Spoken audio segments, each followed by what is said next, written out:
रामकृष्ण हरी. रामकृष्ण हरी. आज आपल्या या ज्ञानेश्वरी या महान अशा ग्रंथाच्या निरूपणासाठी आणि विशेषत्वाने आत्मानुभूती आणि त्या प्राप्तीच्या साधनेचं माऊली प्रसाद प्रकटन हा श्री माधव काका विरचित जो ग्रंथ आहे, तर त्या ग्रंथाचं आकलन करून घेण्यासाठी आपण सगळेजण आज इथे जमा झालेलो आहोत. सगळ्यांचं खूप खूप हार्दिक स्वागत. कार्यक्रमाची सुरुवात आपण नेहमीप्रमाणे प्रार्थनेने करणार आहोत. दिनकर काका आपल्या सोबत आहेत. मी दिनकर काकांना विनंती करतो की त्यांनी प्रार्थना करावी. दिनकर काका. माझी माऊली. आज आपण पूज्य वरदानंद भारती यांची रचना असलेली अनुवाद ज्ञानेश्वरी मधील माऊली वंदन आपण ऐकणार आहोत. भावार्थ दीपिका यस्या अनुभवामृत जीवनी तं बुद्धिभास्करं वन्दे ज्ञानदेवं पुनः पुनः. शरदिन्दुमनोज्ञाङ्ग कमलायतलोचनं पद्मासनस्थितं वन्दे ज्ञानदेवं पुनः पुनः. प्रसन्न परमोदारं वरदं सुस्मिताननम् आनन्दीवल्लभं वन्दे ज्ञानदेवं पुनः पुनः. सवृदं सर्वभूतानां मातरं पितरं प्रभुं प्रेमलं वत्सलं वन्दे ज्ञानदेवं पुनः पुनः. बुद्धिनद्यां शरत्कालं प्रग्रहं चित्तवाजिनः पापतापहरं वन्दे ज्ञानदेवं पुनः पुनः. एतात भवतैवोक्तं शिशोर्माता स्वयं हिता चित्तवृत्ते समाधानं बुद्धैर्स्थैर्य सदास्तु मे. बुद्धैर्स्थैर्य सदास्तु मे. बुद्धैर्स्थैर्य सदास्तु मे. पुंडलीक वरदा हरी विठ्ठल. श्री ज्ञानदेव तुकाराम सद्गुरु श्री ज्ञानेश्वर महाराज की जय. जगद्गुरु तुकाराम महाराज की जय. पंढरीनाथ भगवान की जय. आजच्या प्रवचनामध्ये माधव काका आपल्याला जो पुढचा पाठ घेणार आहेत त्याविषयी आपण सर्व उत्सुक आहोत आणि आपण ऐकण्याकरता तत्परी आहोत. मी माधव काकांना विनंती करतो की त्यांनी आजचा पाठ सुरू करावा. माधव काका. माझी माऊली.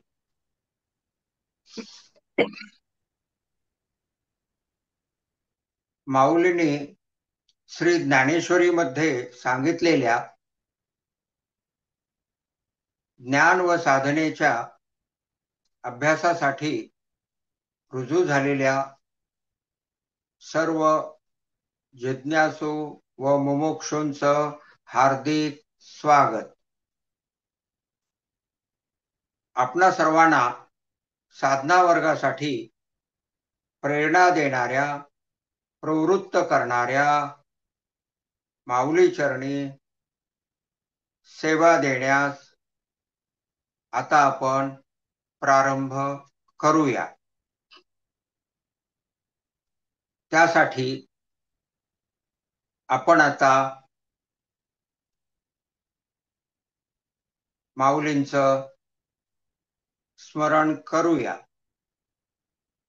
त्यासाठी ग्रंथाच्या मुखपृष्ठावर असलेल्या माऊलींच्या निर्गुण स्वरूपाचं अर्थात संजीवन समाधीचं डोळे भरून दर्शन घेऊया.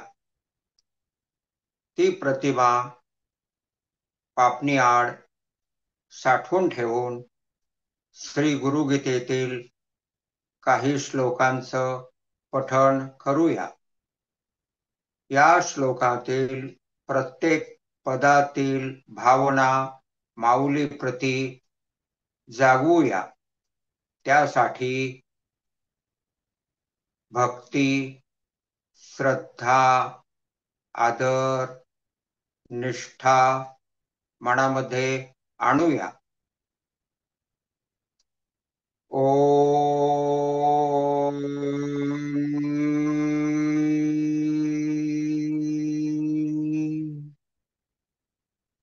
गुरुर्ब्रह्मा गुरुर्विष्णू गुरुर्देवो महेश्वरा गुरु साक्षात् परब्रह्म तस्मै श्री गुरवे नमः. अखंड मंडलाकारं व्याप्तं येन चराचरं तत्पदं दर्शितं येन तस्मै श्री गुरवे नमः. ब्रह्मानंदं परमसुखदं केवलं ज्ञानमूर्तिं द्वन्द्वातीतं गगनसदृशं तत्त्वमसि आदिलक्ष्यम् एकं नित्यं विमलं अचलं सर्वधी साक्षिभूतं भावातीतं त्रिगुणरहितं सद्गुरुं तं नमामि. हळूहळू पापण्या उघडून आता आपण साधना वर्गास प्रारंभ करूया. विषय प्रवेशासाठी श्रीमद भगवद्गीतेचं व श्री ज्ञानेश्वरीचं प्रयोजन आता आपण मनात आणूया. सध्याचा प्रत्येकाचा मनातील विचार प्रवाह व सुरू असलेला कर्म प्रवाह सुखप्राप्त्यर्थ असतो, पण अनुभूती असते अधूनमधून कारण परत्वे येणाऱ्या सुखाची व या दोन क्षणांच्या मधील दीर्घकाल हा इच्छापूर्तीसाठी कष्ट करणाऱ्या अर्थात दुःखाचा प्रत्यय देत असतो. म्हणजे सुख अल्प आणि दुःख पर्वताए एवढं. अशा प्रकारचा सध्याचा प्रत्येकाचा जीवनाचा प्रवास सुरू आहे. तो बदलून प्रत्येकास सुखी करणं, दुःखाची निवृत्ती करणं आणि त्यासोबतच कर्मापासूनची निर्लिप्तता प्राप्त करून देणे. तसेच ब्रह्मसत्य जगत मिथ्या या सिद्धांताची प्रतीती म्हणजे सध्या जी जगत सत्यत्वाची प्रतीती सतत सुरू आहे ती बदलवून जगत मिथ्यत्वाची प्रतीती विनाशायास सहजतेने नित्यतेने प्राप्त करून देणे. हे झालं व्यष्टी स्तरावरील प्रयोजन. समष्टी स्तरावरील प्रयोजन आहे धर्माची संस्थापना अर्थात रामराज्याची स्थापना. आणि श्री ज्ञानेश्वरीचे प्रयोजन त्याही पुढे एक पाऊल टाकून आहे, सर्वांना सात्विक करता करून, सर्वांना सात्विक बुद्धीने व सात्विक धृतीने संपन्न करून एकमेकांच्या सुखाची वृद्धी करीत जाऊन पसायदान त्या सर्वांनी केलेल्या सात्विक कर्माच्या डोंगराद्वारे, सात्विक कर्माच्या वर्षावाद्वारे, त्या निष्काम कर्माद्वारे पसायदान प्रत्यक्षात अस्तित्वात आणणे आणि त्यासाठी साधन आहे उत्तरोत्तर आत्मोन्नती करीत जाणे. साधना आहे ज्ञान मार्ग, भक्ती मार्ग, ध्यान मार्ग व कर्म मार्ग यांच्या साधना सुसमन्वयाने करीत जाणे. ध्येय आहे सर्व साधनांचा सुसमन्वय सिद्धीत जाऊन आत्मानुभूती प्रत्यक्षात प्राप्त होणे, आत्म्याचा अनुभव प्रत्यक्षात प्राप्त होणे म्हणजेच जीवनमुक्त अवस्था, अखंडित तुरीय अवस्था प्राप्त होणे आणि त्याद्वारे आत्म्याचा आनंद सतत अनुभवास येत राहणे. निरुपचार असलेला, कारण परत्वे असा नसलेला आनंद, अवीट असलेला आनंद प्रत्येकास प्राप्त करून देणे आणि तो प्राप्त होणे हे ध्येय आहे. तर आपण आता कर्मयोगाची साधना मागील अभ्यास वर्गामध्ये पाहिली. तर कर्मयोग भगवंतानी बुद्धियोग नावाने अध्याय 2 मध्ये सांगितलेला आहे, जो आहे समत्वरूप निष्काम कर्मयोग. पण तेथे तो बुद्धीच्या अंगाने सांगितलेला असल्यामुळे तेथील नाव आहे बुद्धियोग. आणि अध्याय 3 मध्ये कर्मयोग हा कर्माच्या अंगाने, म्हणजे कर्म कोणते असावे, कर्म कसे करावे या पद्धतीने सांगितलेलं असल्यामुळे या अध्यायाचं समर्पक असलेलं असं नाव आहे कर्मयोग. कर्मयोगाच्या सिद्धांताच्या संबंधाने थोडक्यात आता आपण पाहूया. तर माऊली अध्याय 3 ओवी 42 मध्ये म्हणतात, तो हळूहळू ढाळे ढाळे केऊ तेनी एके वेळे तया मार्गाचेनी बळे निश्चित ठाकी.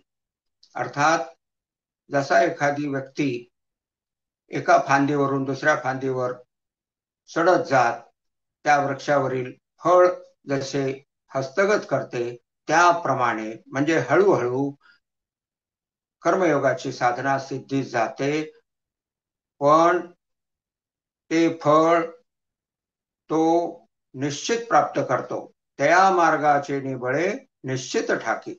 तर कर्मयोगाचं ही महानता आहे की कर्मयोग सिद्धीत जाणं हे फळ निश्चितपणे ते साधना केल्यानंतर साधकास प्राप्त होतं.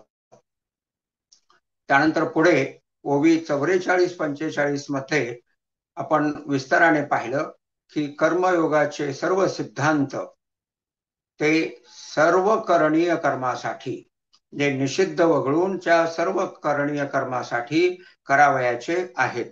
माऊलीने जेथे जेथे नित्यादी कर्म किंवा नित्य नैमित्तिकादी कर्म किंवा विहित कर्म किंवा उचित कर्म यापैकी कोणताही शब्द प्रयोग केलेला असेल तर त्या ठिकाणी संपूर्ण करणीय कर्म असंच त्यांना आणि भगवंतांना अभिप्रेत आहे हे लक्षात घेणं आवश्यक असल्याचं आपण ओवी 44 व 45 वरील विवेचनामध्ये विस्ताराने पाहिलं.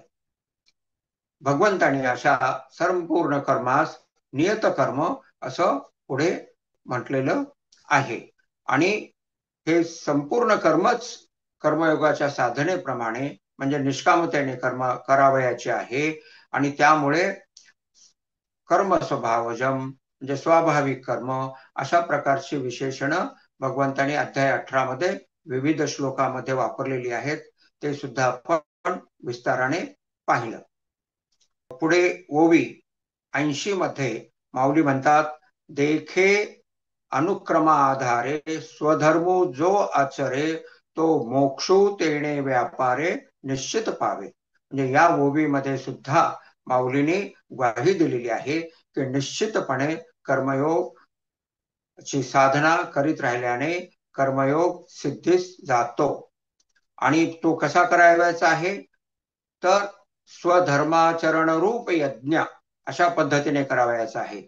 भगवंतानी कर्मयोगाची साधना यज्ञाच्या रूपकाद्वारे सांगितलेली आहे आणि तो यज्ञ म्हणजे स्वधर्माचरण आहे, हे माऊलीने अत्यंत सुस्पष्ट केलेलं आहे. आणि ते स्वधर्म असलेलं आचरण हे मोक्ष प्राप्त करून देतं असं म्हटलेलं आहे. आणि हे जे स्वधर्माचरण आहे, तर ते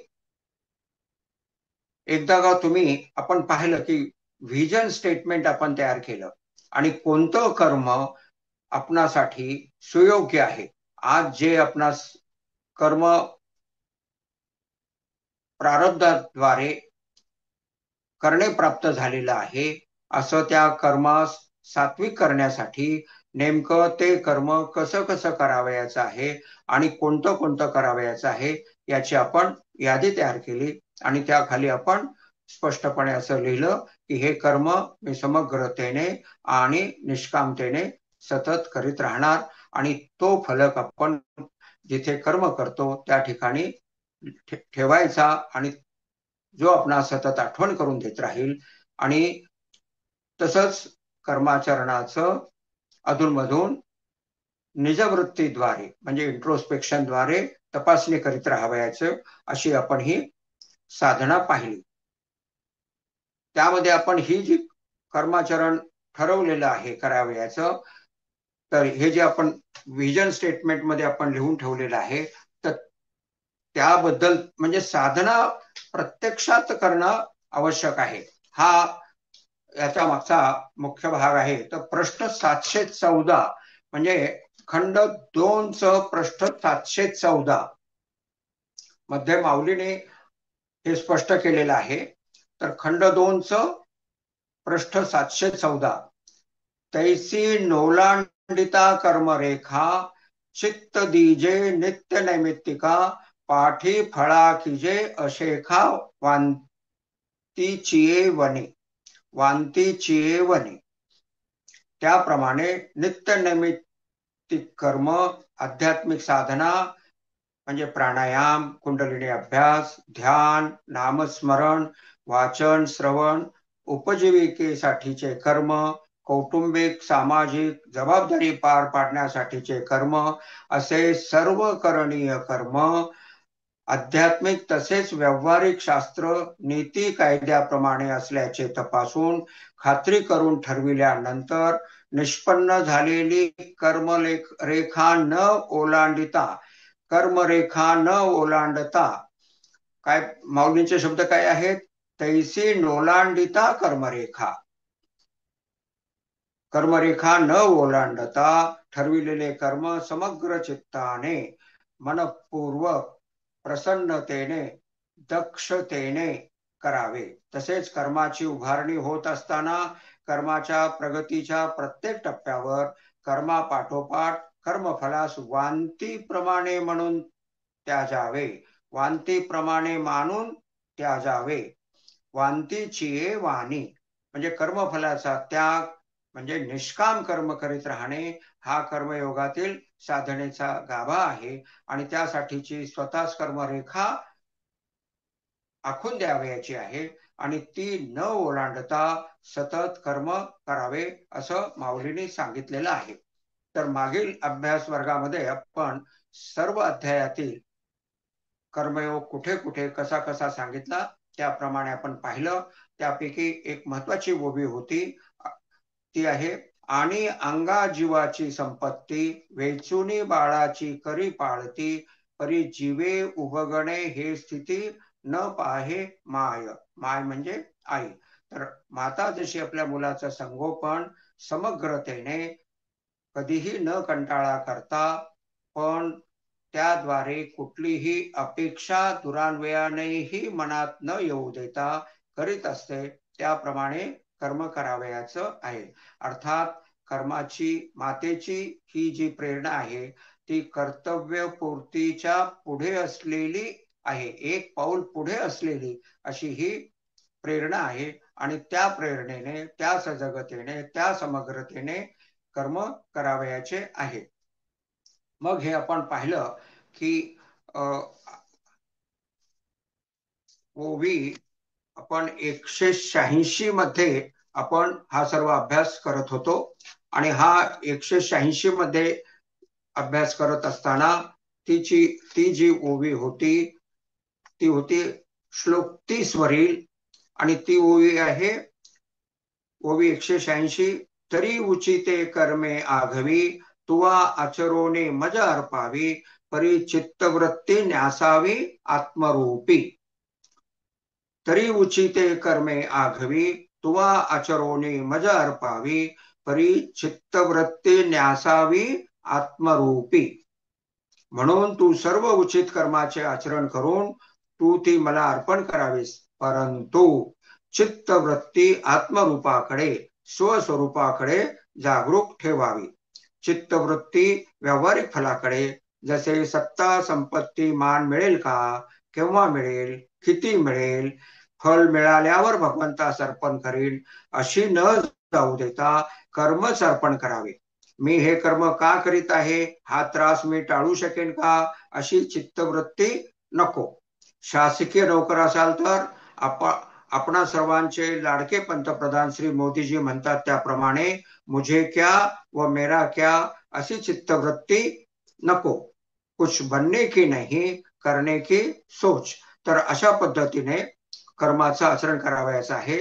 आणि असं आचरण करताना चित्तवृत्ती न्यासावी आत्मरूपी, चित्तवृत्ती आत्मरूपाकडे ठेवावी. म्हणजे आपण विस्ताराने पाहिल्याप्रमाणे ह्या जो आचरणाचा जो विज्ञान सांगणारा जी ओवी आहे ती ओवी आहे, देखे फळाची आशा आचरे कामुकू जैसा कर्मी भरू होवावा तैसा निराशाही. अध्याय 3 मधील ओवी 169 जेथे विस्ताराने विवेचन केलेलं आपण एका अभ्यास वर्गात पाहिलेलं आहे.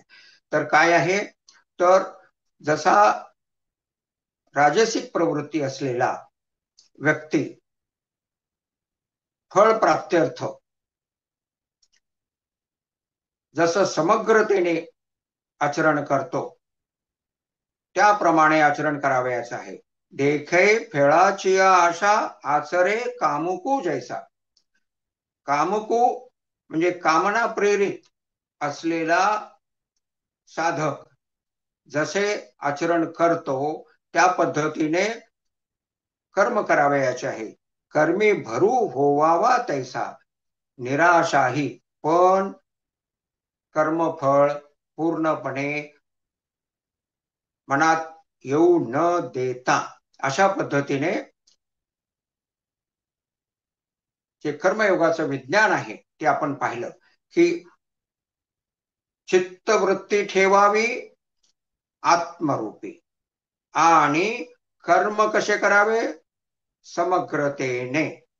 आणि असं ज्या वेळेस होतं त्यावेळेस पाहणारा आत्मा आणि कर्म करणारी सर्व इंद्रिये मन बुद्धी हे विभक्त होतात.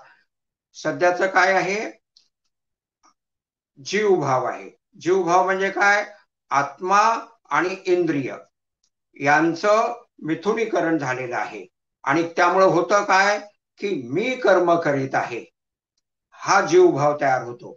देहाहंकार, कर्तृत्व अहंकार, भोक्तृत्व अहंकार सतत राहतो आणि त्याद्वारे मी कर्म करीत आहे, मी कर्म करणार, मी मिळविणार आणि मी भोगणार आणि त्याद्वारे मी सुख प्राप्त करणार अशा प्रकारची ठेवण सर्वांची झालेली आहे.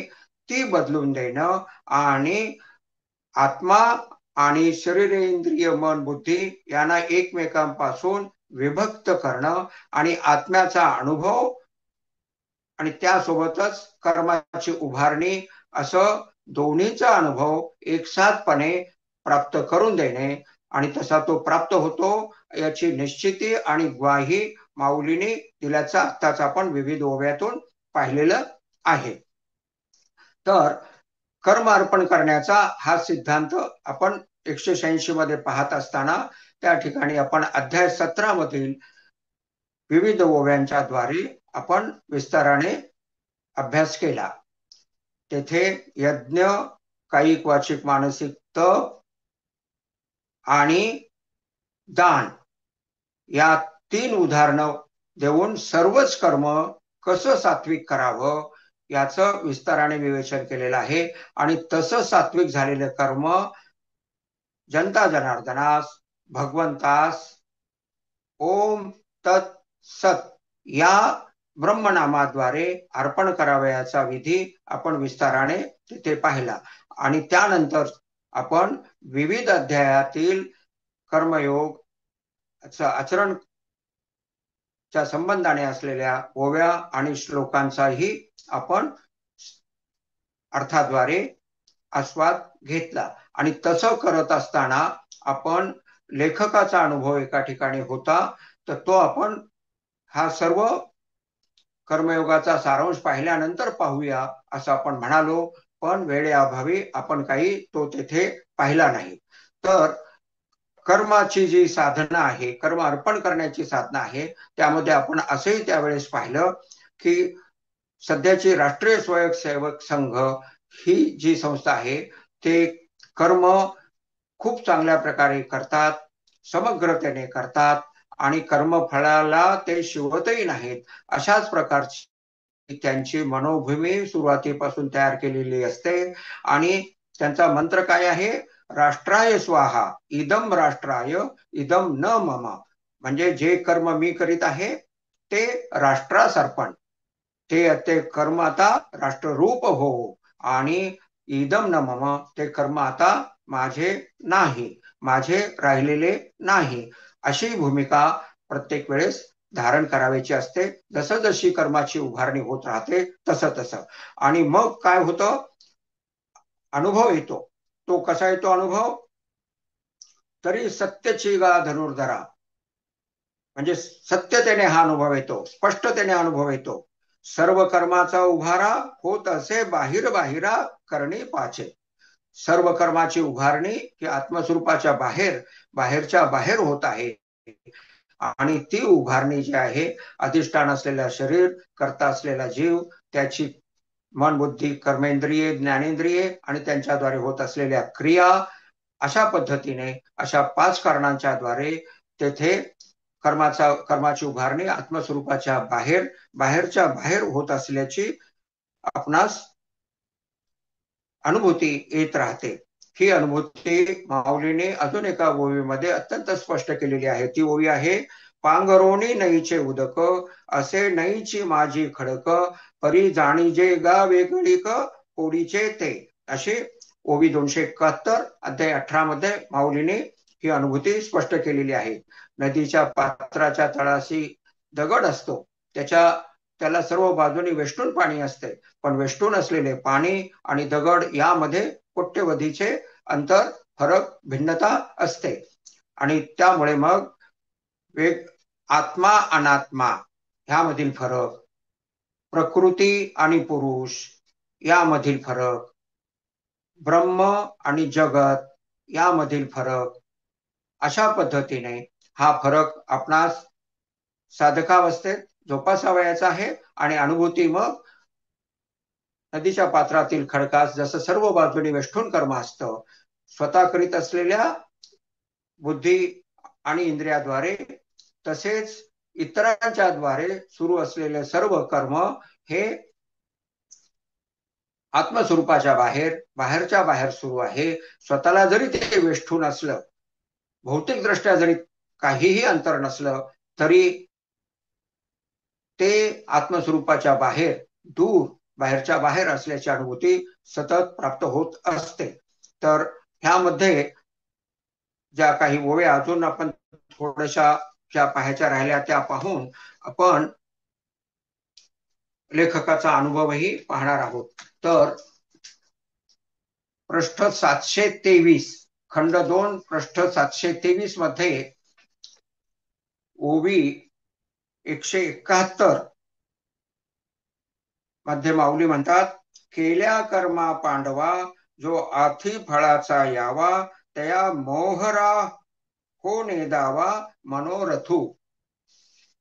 मोहरा म्हणजे उंबरठा, चाहूल म्हणजे फळाचा उंबरठा, चाहूल मनास पाहू देऊ नये. तर अशा पद्धतीने कर्माचं आचरण करावयाचं आहे.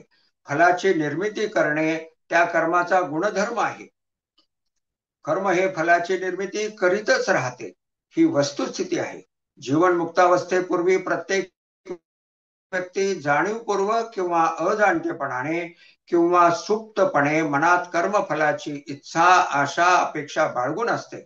या दोन्हीमुळे जीव हा कर्मफलाचा सतत करता भोगता झालेला राहतो. कर्मबंध निर्माण करीत राहतो आणि त्याद्वारे स्वतःला जन्म मृत्यू चक्रात गुरफटून घेतो. जीवाचा कर्माशी तयार झालेला हा संबंध म्हणजे संघ संपुष्टात आणण्यासाठी, हा कर्मबंध संपविण्यासाठी एकमेव मार्ग आहे जाणीवपूर्वक कर्मफलाच्या इच्छा, आशा, अपेक्षेचा त्याग करणे. असे केल्याने व्यवहारात सुद्धा नुकसान न होता फायदाच होतो. हे करण्यासाठी आपण ओवी 80 मध्ये पाहिलेलं आहे की कर्मयोगाची साधना निश्चित जाते, हे आपण पाहिलेलं आहे. त्यामुळे फळाच्या प्राप्तीकडे, फळाकडे मनास वळू देऊ नये. फळाच्या मार्गाने फळासमोर मनाचा रथ जाऊ देऊ नये. अर्थात फळाच्या विचारास मनाचा उंबरठा पाहू देऊ नये.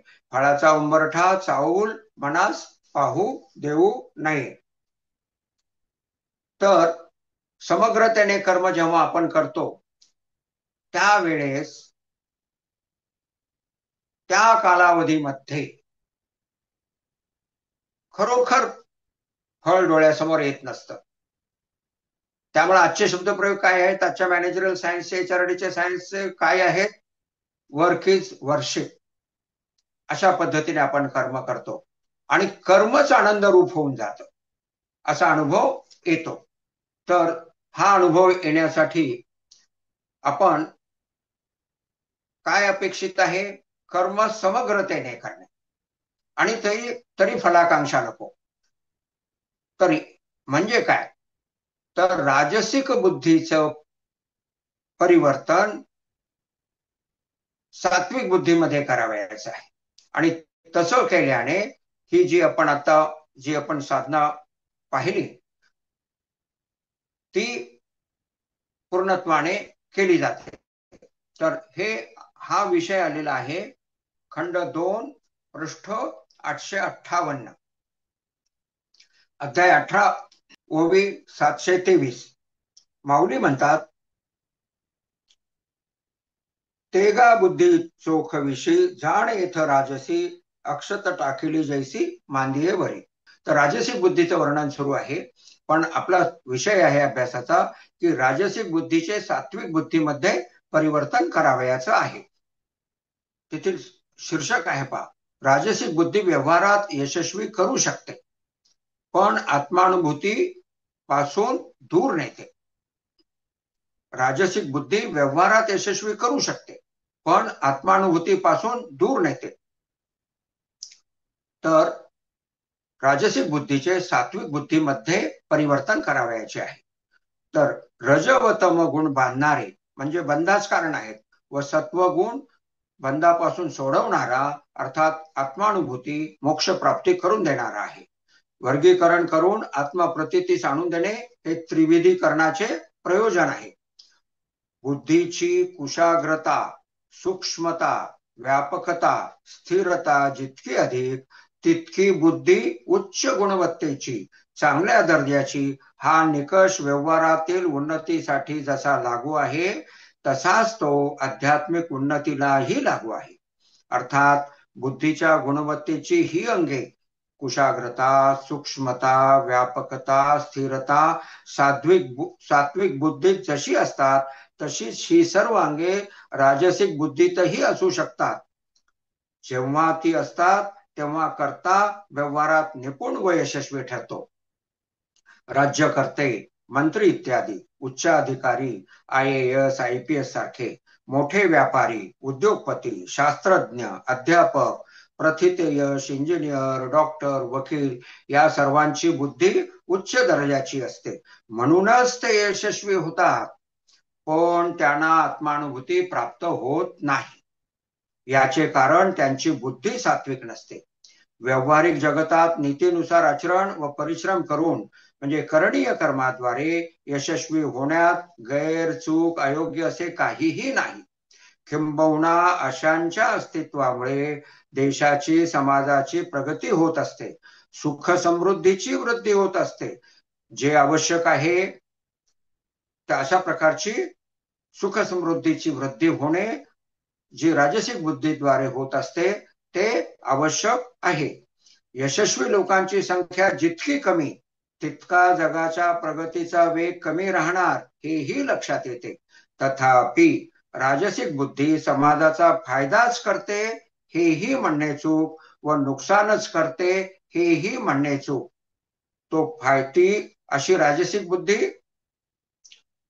फायदाही करू शकते तसे नुकसानही करू शकते.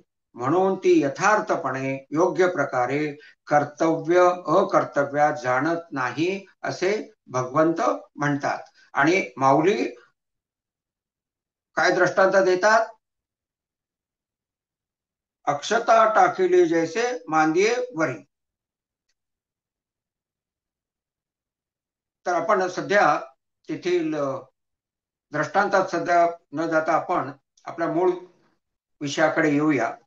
तर त्या पुढील परिच्छेदामधील विषय आहे राजसिक बुद्धीच्या लोकांना स्वतःच्या फायद्यासोबत, यशस्वीतेसोबत संबंधित लोकांचा फायदा झालेला चालतो. म्हणजे ती राजसिक बुद्धी आहे स्वार्थ प्रेरित, ती कुशाग्र आहे, सूक्ष्म आहे, व्यापक आहे, स्थिर आहे. म्हणून तर राजसिक बुद्धीचे लोक यशस्वी होतात. त्यांना स्वतःसोबत, स्वतःच्या स्वार्थासोबत, स्वतःच्या यशस्वीतेसोबत संबंधित लोकांचा फायदा झालेला चालतो. म्हणजे विन विन अप्रोच.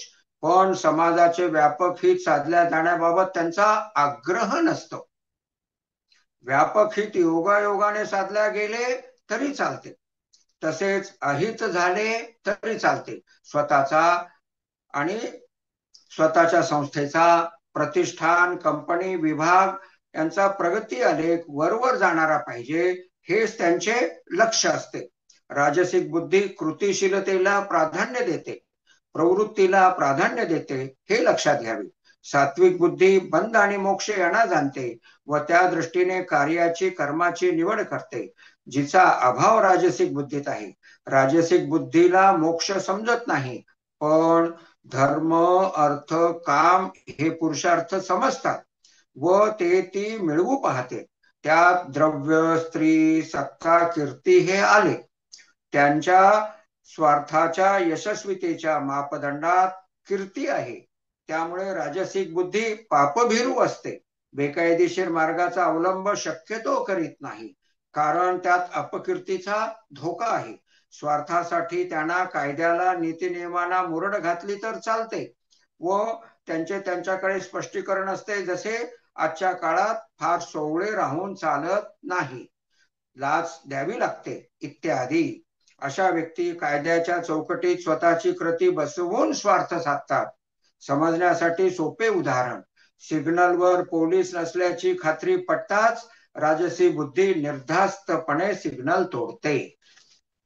म्हणजे नीतीला, कायद्याला तेवढं महत्व नाही जेवढं स्वतःच्या स्वार्थाला, स्वतःच्या यशस्वीतेला, त्यासोबत स्वतःच्या प्रतिष्ठान, विभाग, क्षेत्र याचा फायदा व्हावा याकडे दृष्टी असते आणि म्हणून आपण तिला राजसिक म्हणतो. तर सात्विक बुद्धी सध्या अत्यल्प आहे व राजसिक बुद्धी फोफावत आहे. त्याचे प्रमुख कारण चंगळवाद, म्हणजे भोगातच आनंद आहे एवढेच ज्ञान अर्थात चार्वाक. भौतिकवाद, मटेरियलिझम व त्यातून आलेली जीवघेणी स्पर्धा या कारणांना प्रतिबंध अटकाव करू शकणाऱ्या गोष्टींचा अभाव आहे.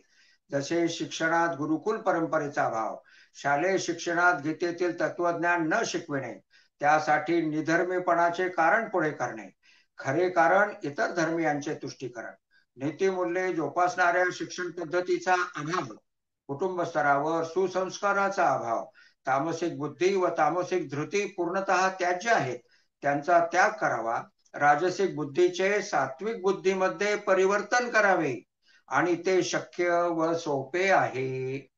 परिवर्तन होण्यापूर्वी सुद्धा त्यातील काही अंश, काही बाबी जसे बुद्धीचा उच्च दर्जा, सूक्ष्मता, कुशाग्रता, व्यापकता, स्थिरता, कृतिशीलता, स्वतःच्या स्वार्थाला महत्व पण त्यासोबत पापभीरू वृत्ती, चित्तात सावधानता या बाबी समाजाच्या प्रगतीच्या दृष्टीने आवश्यक आहेत, उपयोगी आहेत. व्यवहारात सात्विक बुद्धी व सात्विक धृतीद्वारे ज्या व्यक्ती समाजहितासाठी निवृत्तीच्या पायावर प्रवृत्ती रूपाने कर्माची उभारणी करतात, त्यांनी राजसिक बुद्धीच्या व्यक्तींना प्रेरित करून त्यांना समाज व देशोपयोगी कार्यात सामावून घ्यावे. एका व्यक्तीची कर्म उभारणी मर्यादित असते, पण अशा समूहाद्वारे जेव्हा कर्माची उभारणी होते तेव्हा निवृत्तीच्या पायावर सात्विक कर्माचा डोंगर उभा राहतो. समाजहित मोठ्या प्रमाणावर साधल्या जाते. राजसिक बुद्धीचे सात्विक बुद्धीमध्ये परिवर्तन करावे. कसे? तामसिक बुद्धीप्रमाणे राजसिक बुद्धी त्याज्य नाही. रजोगुणाची कार्यशीलता, समरसून काम करण्याचा स्वभाव त्याज्य नाही, पण राजसिक बुद्धीमधील स्वतःचा, कुटुंबाचा स्वार्थ पाहण्याचा स्वभाव अर्थात फलाकांक्षा काढून टाकावयाची आहे.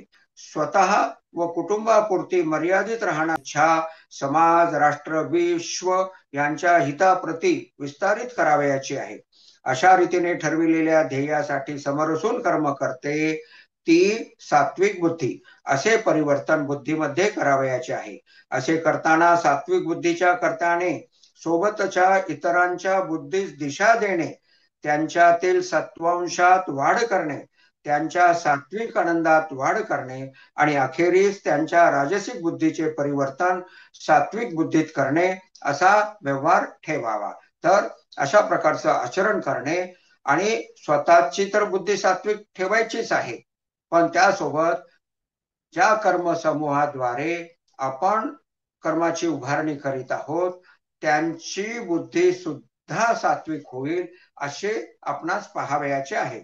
सात्विक बुद्धीच्या व्यक्तीने व्यवहारातील इतर व्यक्तींना त्याने त्यांच्या व्यावहारिक जिज्ञासुत्वाला आध्यात्मिक जिज्ञासुत्वाची व व्यावहारिक प्रगतीला आध्यात्मिक प्रगतीची, आत्मोन्नतीची जोड दिल्याने आत्मशांतीचा लाभ होऊन कालांतराने आत्मानुभूती प्राप्त होते, हे त्यांना स्वतःच्या कृतिशील उदाहरणाद्वारे शिकवावे.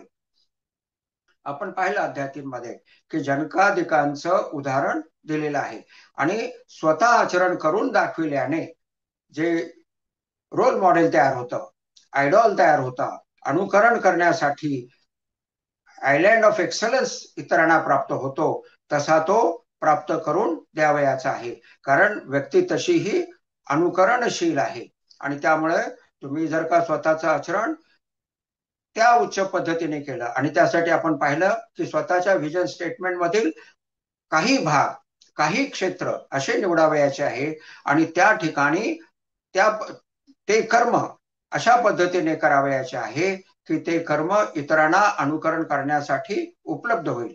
आणि त्या दृष्टीने आपण मग एका अभ्यास वर्गामध्ये कर्मयोगा संबंधाने इतरांच्या अनुभवाचं शेअरिंग सुद्धा घेतलं आणि ते शेअरिंग घेत असताना काही 3 शिक्षकांनी स्वतःचं कर्मयोगाचं आचरण सांगितलं. तर त्यापैकी द्वारकानाथ भागवत यांनी काय सांगितलं की जी मुलं व्यवस्थितपणे अभ्यास करत नाहीत त्यांच्या हातावर छड्या मारल्याने जे उपलब्ध होतं त्यापेक्षा कितीतरी पटीने स्वतःच्या हातावर छड्या मारल्या त्यांनी आणि सर्वांना एक सिद्धांत असा पटवून दिला आणि त्यामुळे सर्व विद्यार्थ्यांमध्ये जे छड्या मारून साध्य झालं नसतं ते साध्य झालं. त्या अभ्यास वर्गामध्ये लेखकांच्या प्राध्यापकाचाही अनुभव पाहिला आणि त्याने घालून दिलेल्या आचरणाप्रमाणे कर्म लेखकास करता आलं आणि त्याद्वारे कर्मयोग सिद्धीस ही जाऊ शकला असे आपण त्या अभ्यास वर्गात सर्वांच्या चिंतनाद्वारे आपण पाहिलं. तर ह्या निमित्ताने आपण लेखकाचा अनुभव पाहणार आहोत. तर शिक्षकांचा जसा अनुभव पाहिला म्हणजे शिक्षकच घडवितात. पहिली गुरु आई, दुसरा गुरु पिता आणि नंतरचा गुरु म्हणजे शाळेतील शिक्षक.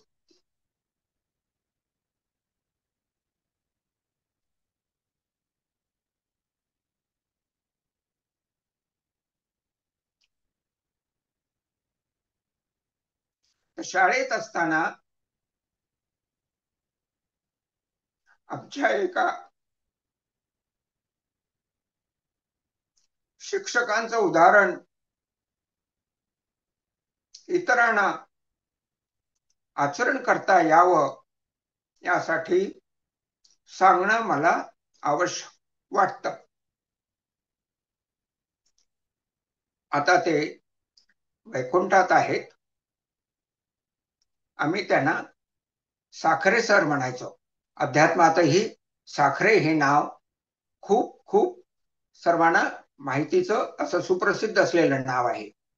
आणि आम्ही तिथे 11वीला असताना ते पहिल्या दिवशी पासून 1 तास गणिताचा एक्स्ट्रा घ्यायचे. ते म्हणायचे की 11वीला जो गणित हा विषय आहे त्याचा जो सिलेबस आहे, अभ्यासक्रम आहे, तर तो इतका जास्त आहे की दररोजच्या 1 तास जो मला मिळतो त्यामध्ये तो अभ्यासक्रम सर्वार्थाने संपविणे शक्य नाही. त्यामुळे आमची शाळा 11 वाजता सुरू होत असे तर ते 10 ते 11 एक एक्स्ट्रा पिरियड, एक जास्तीचा तास घेत असत आणि आम्हाला ते गणित शिकवत असत. आणि त्यामुळे आमचं गणित इतकं उत्तम झालं. त्यामुळे आम्ही इंजिनियर झालो. सर्व्हिस कमिशन द्वारे वर्ग 1चे अधिकारी झालो आणि कर्मयोगाचं आचरण प्रत्यक्षात करू शकलो. तर आपणही इतरांना आपल्या आचरणाद्वारे कर्मयोगाचं उदाहरण उपलब्ध करून द्यावयाचं आहे. आणि तसं ते एखाद्या उदाहरणाद्वारे कसं प्राप्त करून देता आलं हा भाग ग्रंथामध्ये आलेला आहे.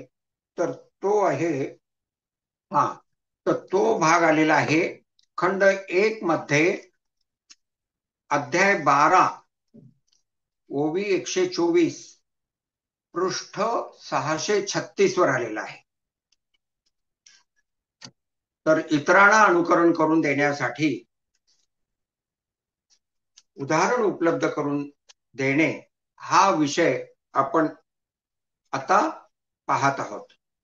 तर ओवी 124 मध्ये लेखकाचा अनुभव सांगणारे 3 परिच्छेद आहेत. ती ओवी अशी आहे: ऐसिया मद भावना तनु त्यागी अर्जुना तू सायुज्य सदना माझ्या एसी. म्हणजे कर्मयोगाची साधना सिद्धीस गेल्यानंतर सिद्धांत येथे सांगितलेला आहे. अर्जुना, अशा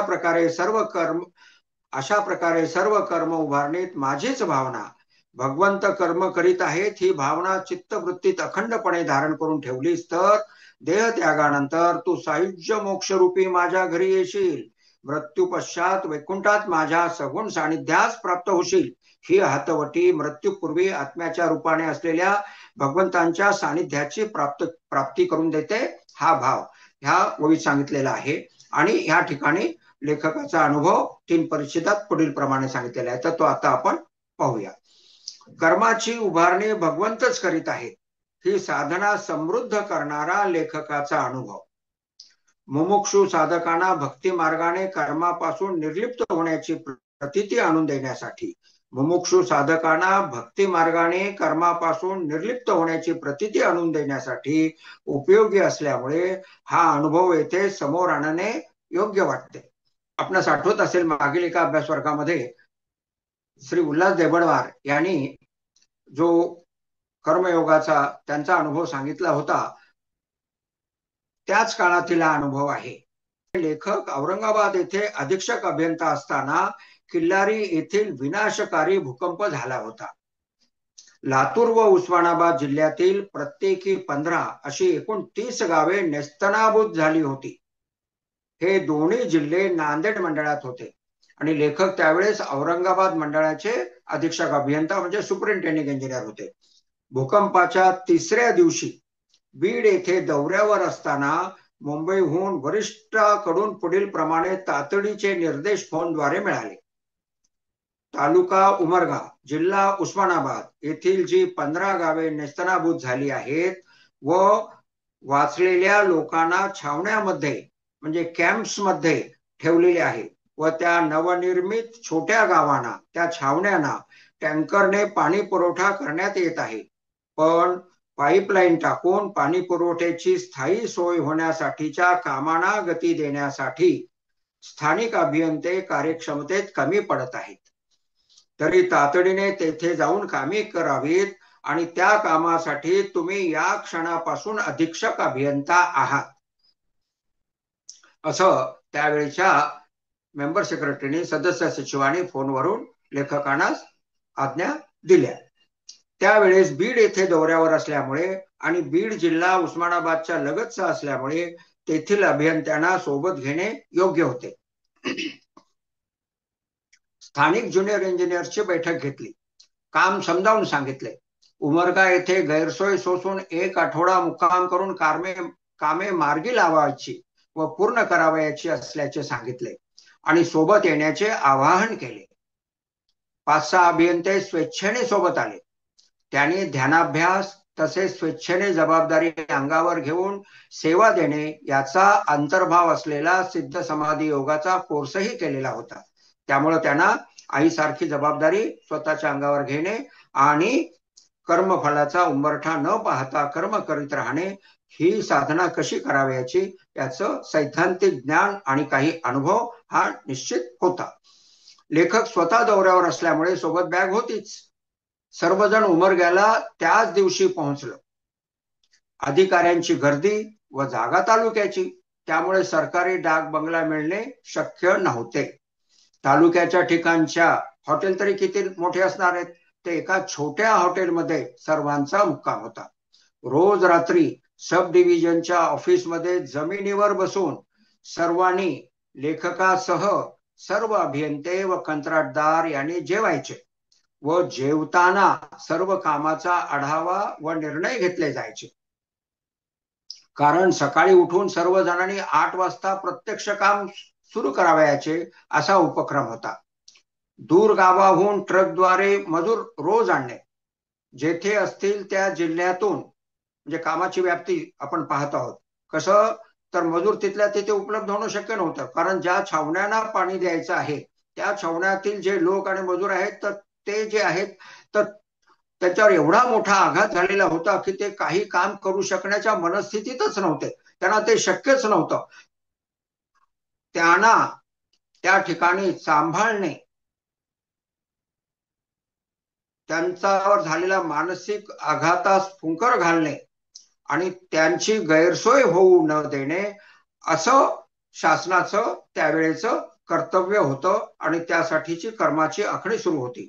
आणि मग त्यासाठी दूरवरून मजूर आणावे लागायचे. ज्या ठिकाणी भूकंप झालेला नाही त्या ठिकाणातून ट्रक व मध्ये घालून ट्रक प्रोव्हाइड करून त्यांना मजूर आणावयाचे.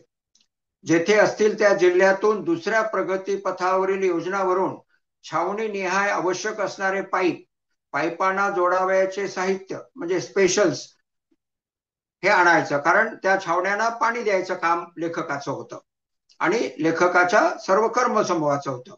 व सुयोग्य असल्याचे निश्चित करून पंप आणावयाचे.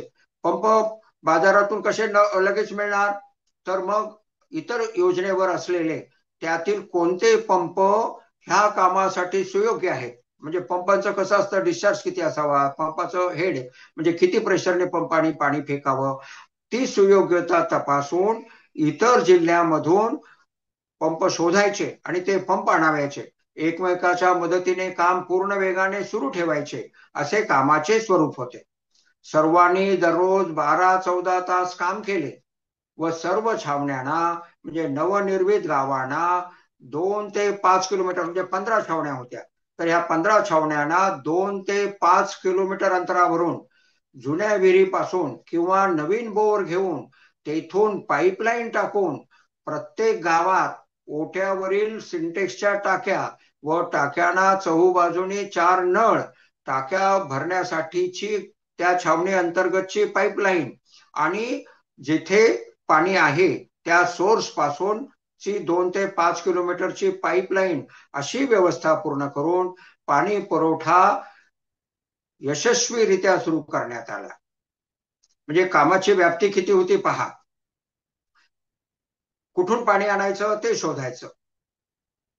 ती विहीर जवळपास नसेल, पण जवळपास जर का बोर असेल तर ते कुठे घ्यायचं, त्यासाठी GSDC कोऑर्डिनेशन करायचं. आणि जी काही तुम्ही योजना करणार आहात त्या योजनेला जिल्हाधिकाऱ्याची मान्यता घ्यायची. त्याला आम्ही टेम्पररी वॉटर सप्लाय स्कीम म्हणतो. ती असते स्थायी स्वरूपाची, पण तातडीने केलेली असल्यामुळे इमर्जन्सी स्कीम म्हणतो आम्ही त्याला. पण त्याला शासनामध्ये ऍडमिनिस्ट्रेटिव्ह अप्रुव्हल, प्रशासकीय मान्यता लागते. त्याच्यानंतर त्यासाठी एजन्सी ठरवावी लागते आणि त्या एजन्सीकडून म्हणजे कोणीतरी कंत्राटदार समोर आणावा लागतो, त्याला ते काम द्यावं लागतं, त्याच्याकडून ते काम करावं लागतं. त्यानंतर लागणारे पाईप, स्पेशल्स हे सगळं आणलं. हे एवढं सगळं कोऑर्डिनेशनचं काम केलं आणि सर्व त्या छावण्यांना 15 छावण्यांना 15 ठिकाणाहून पाणी आणून temporary water supply scheme commission केली. सर्व काही 10 दिवसात केले. कोणालाही थकवा जाणवला नाही. श्रम साफल्याचा आनंद सर्वांनी घेतला. तुलना करू नये, पण जी दुसरी 15 गावं होती त्यातील छावण्यांना पाणी देण्याच्या कामासाठी पाईपलाईन टाकण्याची सुरुवात सुद्धा झाली नव्हती. आणि तेवढ्या अवधीत आम्ही एवढ्या प्रकारचं कोऑर्डिनेशन करून प्रत्यक्षात कामं पूर्ण केली आणि क्रमसाफल्याचा आनंद सर्वांना मिळवून दिला. तर काय होतं पहा, अजून थोडंसं विस्ताराने पाहूया.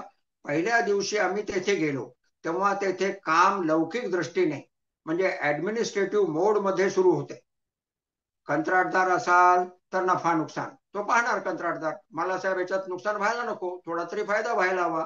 अधिकारी अभियंते असाल तर काम पूर्वापार पद्धतीने व्हावे व त्यासोबत नाव व्हावे.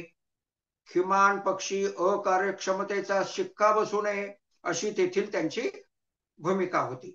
म्हणजे नाहीतर काम केलं पण तुम्ही हे काम नियमाप्रमाणे केलं नाही, पाहिजे त्या गुणवत्तेचं केलं नाही म्हणून ठपका ठेवणे, हे शासनामध्ये सुद्धा तसं एक प्रवृत्तीच आहे.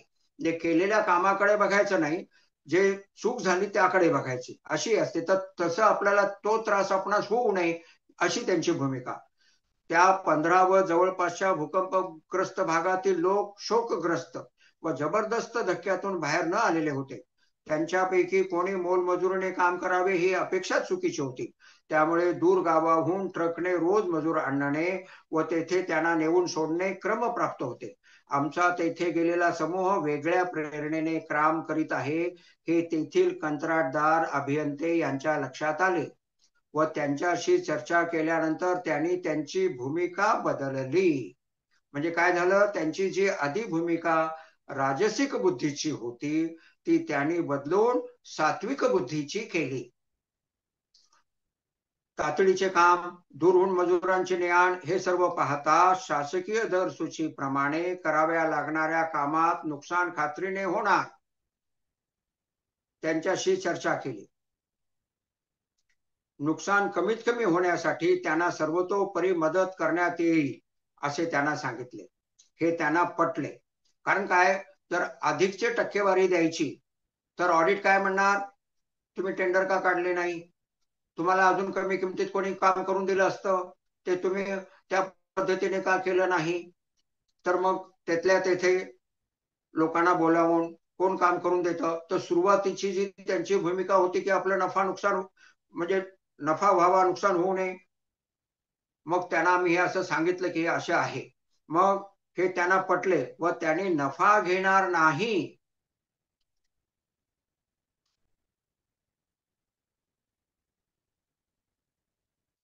त्यांना काय पटलं, नफा घेणार नाही म्हणजे फलाकांक्षा रहितता ही पटली. आणि जे नुकसान होईल ती भूकंपग्रस्तांना मदत केल्याचे समजण्यात येईल, ही भूमिका त्यांनी घेतली.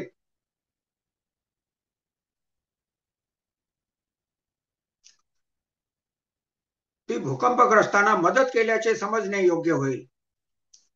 आम्ही काय भूमिका घेतली की आम्ही तुमचं नुकसान कसं कमीत कमी होईल, किंबहुना होणार नाही, हे आम्ही पाहू. तुमचं काम कुठल्याही पद्धतीने जर कोणतंही काम स्पीडीली केलं, वेगानं केलं तर नुकसान होत नाही, फायदा होतो.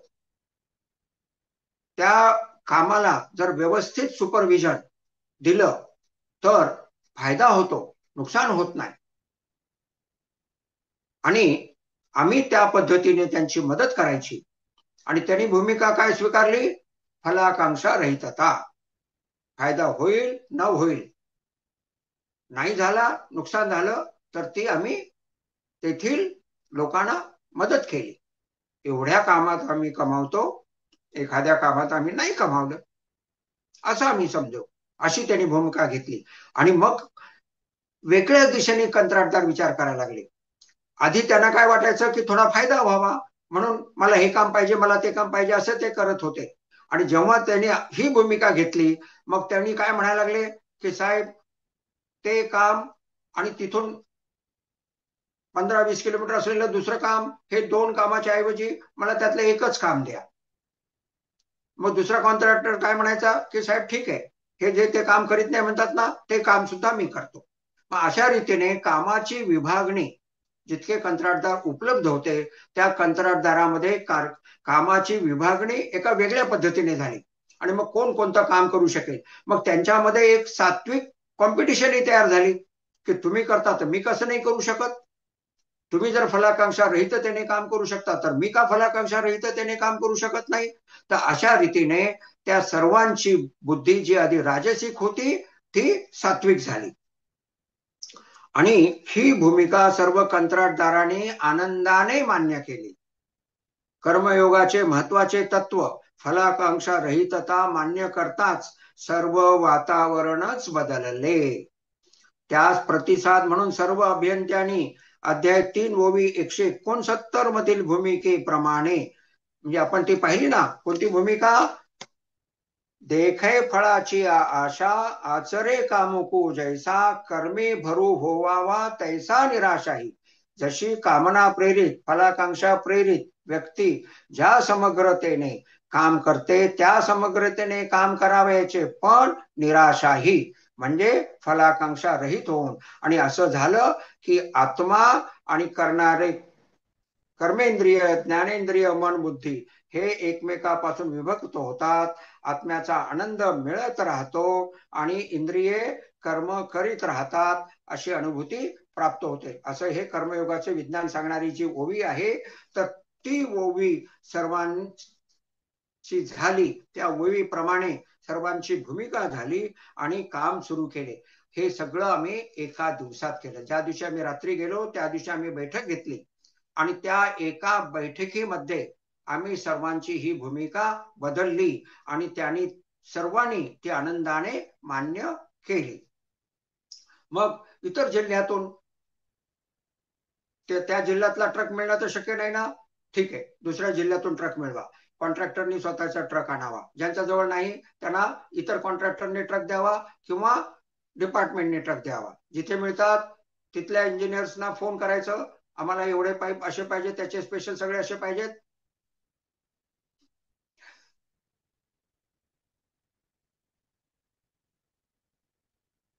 तेथील इंजिनियर व्यवस्थित सामान पाठवायचे. दिवस रात्र त्यांनी पाहिलं नाही.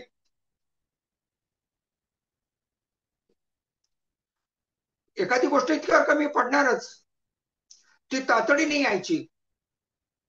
पंप यायचा, स्पेशल्स यायचे, पाईप्स यायचे आणि इथे काम जोरात सुरू. त्या काळामध्ये ना JCB वगैरे ह्या यंत्रणाही नव्हत्या. मजुराद्वारे सगळे चर खणायला लागायचे आणि त्या पद्धतीने ते सर्व चर खणल्या गेले. त्या सर्व पाईपलाईन व्यवस्थितपणे टाकण्यात आल्या आणि व्यवस्थितपणे पाणी पुरवठा सुरू करण्यात आला. तर कंत्राटी काम हे स्वरूप बदलून सेवा हे स्वरूप त्या कामास प्राप्त झाले. अधीक्षक अभियंता दिवसभर सर्व कामावर फिरतात व रात्री जमिनीवर सर्वांसोबत बसून जेवतात. या भूमिकेमुळे समस्या व त्यावरील निर्णय ही प्रक्रिया सर्वांसाठी सुलभ, वेगवान व आनंददायी ठरली. एक व्यक्ती करून करून किती काम करणार? कर्म समूहच काम करू शकतो. तर अशा रीतीने लेखकाची प्रेरणा सर्वांना प्रेरित करणारी ठरली. पाईप, पंप, कुशल कामगार, फिटर, इलेक्ट्रिशियन यांना मिळविणे, कंत्राटदारांना हे मिळवून देणे, ही सुद्धा भूमिका आम्ही इंजिनियर्सनी स्वीकारली. त्या जिल्ह्यातून नाही तर इतर जिल्ह्यातून फिटर, पंप इरेक्टर्स यांना बोलावलं, त्यांना मिळविलं. जिल्हाधिकारी, मुख्य कार्यकारी अधिकारी, भूजल विभागाचे अधिकारी यांच्यासोबत सामंजस्यपूर्व समन्वय म्हणजे कोऑर्डिनेशन, सामानाची, मजुराची वाहतूक, इतर जिल्ह्यातून साहित्य मिळविणे, मजूर मिळविणे, अशी कोणतीही समस्या असो, एकमेकांना मदत कशी देता येईल याबाबत चढाओढ अहमियका दिसत असे. अशा रीतीने एवढे मोठे काम 10 दिवसात करून 15ही गावांना म्हणजे त्या छावण्यांना पाणी पुरवठा सुरू करून देऊन बीडहून उमरग्यास गेलेली टीम कृतकृतार्थ होऊन बीडला परतली व लेखक औरंगाबादला परतले. त्या 10 दिवसात सर्वांचा प्राणायाम व ध्यानाभ्यास सुरू होता, हे लक्षात घ्या. कारण आम्ही जी इंजिनियरची टीम घेऊन गेलो होतो ती सर्व ध्यानाभ्यास प्राणायाम करणारी होती आणि आम्ही त्यांना सांगितलं की इथं काम जास्त आहे आपल्याला, त्यामुळे तुम्ही 20 मिनिटाचं ध्यान आणि रोजचा प्राणायाम कराल तर तुम्हाला आवश्यक ती ऊर्जा मिळत राहील. त्यामुळे मला वेळ नाही, ध्यान प्राणायामासाठी वेळ नाही, ही भूमिका त्यांनी त्यागली आणि आधी ते रोज ध्यान प्राणायाम करतच होते. त्यांनी तो ध्यान प्राणायाम सुरू ठेवला व ध्यानाभ्यास त्यांचा सुरू होता व त्यामुळे वेळेचे गणित सुधारले होते. म्हणजे आज जे पुष्कळांना वाटतं की आम्हाला वेळच नाही व ध्यान प्राणायामाला, तर प्रत्यक्षात आम्ही पाहिलं की वेळेचं गणित हे सुधारतं. स्थानिक अभियंता, कंत्राटदार यांना सुद्धा रोज 12-14 तास काम करूनही थकवा जाणवला नव्हता. अशा रीतीने ही जी ओवी आहे तर ही ओवी अनुभवास आली. कोणती ओवी? आपण जी आता पाहिली ती ओवी. देखे फळाची आशा, आचरे कामुको जैसा, कर्मी भरू होवावा तैसा निराशाही. अशा पद्धतीने कर्म करण्याची आणि राजसिक बुद्धी जी यशस्वीता प्राप्त करून देते, ते त्यातली यशस्वीता तशीच ठेवायची आहे, पण त्यातली फलाकांक्षा रहितता काढून टाकली की मग ते जे आचरण होतं ते जनकाधिकाप्रमाणे इतरांना अनुकरण प्राप्त होण्यासाठीचं उदाहरण म्हणून ते प्राप्त होतं. एक आयलँड ऑफ एक्सलन्स म्हणून ते उदाहरण प्राप्त होतं. तर अशा पद्धतीने कर्मयोगाची साधना प्रत्यक्षात करता येते, हे आपण इथे पाहिलं आणि त्याचा आनंद प्राप्त होतो. कर्म करीत असताना आनंद प्राप्त होतो आणि कर्म करीत असतानाचा तो आनंद, कर्म करीत असतानाची ती समग्रता तुम्हाला फलाकांक्षेपासून दूर ठेवते. म्हणजे तुम्हाला फार अवेअरनेसद्वारे फलाकांक्षेपासून दूर राहायचं नाहीये. कर्म समग्रतेने केलं की ते आपोआपच फलाकांक्षा रहित होतं आणि ते आपोआपच आनंददायी होतं. असा तो अनुभव येत असतो. तर अशा प्रकारचा अनुभव इतरांना प्राप्त व्हावा आणि त्या पद्धतीने त्यांना कर्म करण्याची प्रेरणा मिळावी, त्यासाठी आपण लेखकाचं हे उदाहरण त्यावेळेस कर्म समूहाद्वारे जे प्राप्त झालेलं उदाहरण आहे ते आपण पाहिलं. त्या 15 गावामध्ये सगळ्या घरं म्हणजे छत तर एकाही घराचं शिल्लक नव्हतं, अर्धवट भिंती आणि सगळं गाव नेस्तनाबूत झालेलं आणि फक्त पाण्याची टाकी उभी. 15 टाक्यापैकी फक्त एक टाकी पडली होती आणि 14 टाक्या उभ्या. पूर्ण गावामध्ये एकही छत नाही शिल्लक आणि टाकी मात्र उभी. असे एक प्रकारचं ते वैभव, खात्याचं वैभव म्हणता येईल, तेही पाहता आलं आणि इतरांना कर्म प्रेरित करून छावण्यानं पाणी देता आलं. सर्वांना त्याचा खूप आनंद झाला आणि आधी सांगितल्याप्रमाणे उरलेल्या 15 गावामध्ये कामाची सुरुवात होण्यापूर्वी इथे आपण त्यांना टेम्पररी वॉटर सप्लाय स्कीमद्वारे पाणी दिलं. अर्थात लातूर जिल्ह्यातील 15 गावांना जरी स्थायी स्वरूपाची योजना पूर्ण झाली नाही, काम सुरू झालं नाही, तरी तिथे टँकरद्वारे पाणी सुरू होतच. म्हणजे तेथील लोकांची गैरसोय नव्हती, पण हे सुद्धा काम करणं खूप आवश्यक होतं. म्हणजे त्यांची पाण्याची गैरसोय पूर्णतः संपली असती, तशी ती संपवण्यामध्ये यश आमच्या कर्मसमूहास मिळालं. तर असा हा कर्म प्रेरित ठेवणारा अनुभव आहे. तरी याचा उदाहरण म्हणून इतरांनी वापर करावा, ह्या विनंतीद्वारे आपण आता पूर्वार्ध येथे संपवूया आणि 5 मिनिटाची विश्रांती घेऊया. माझी माऊली.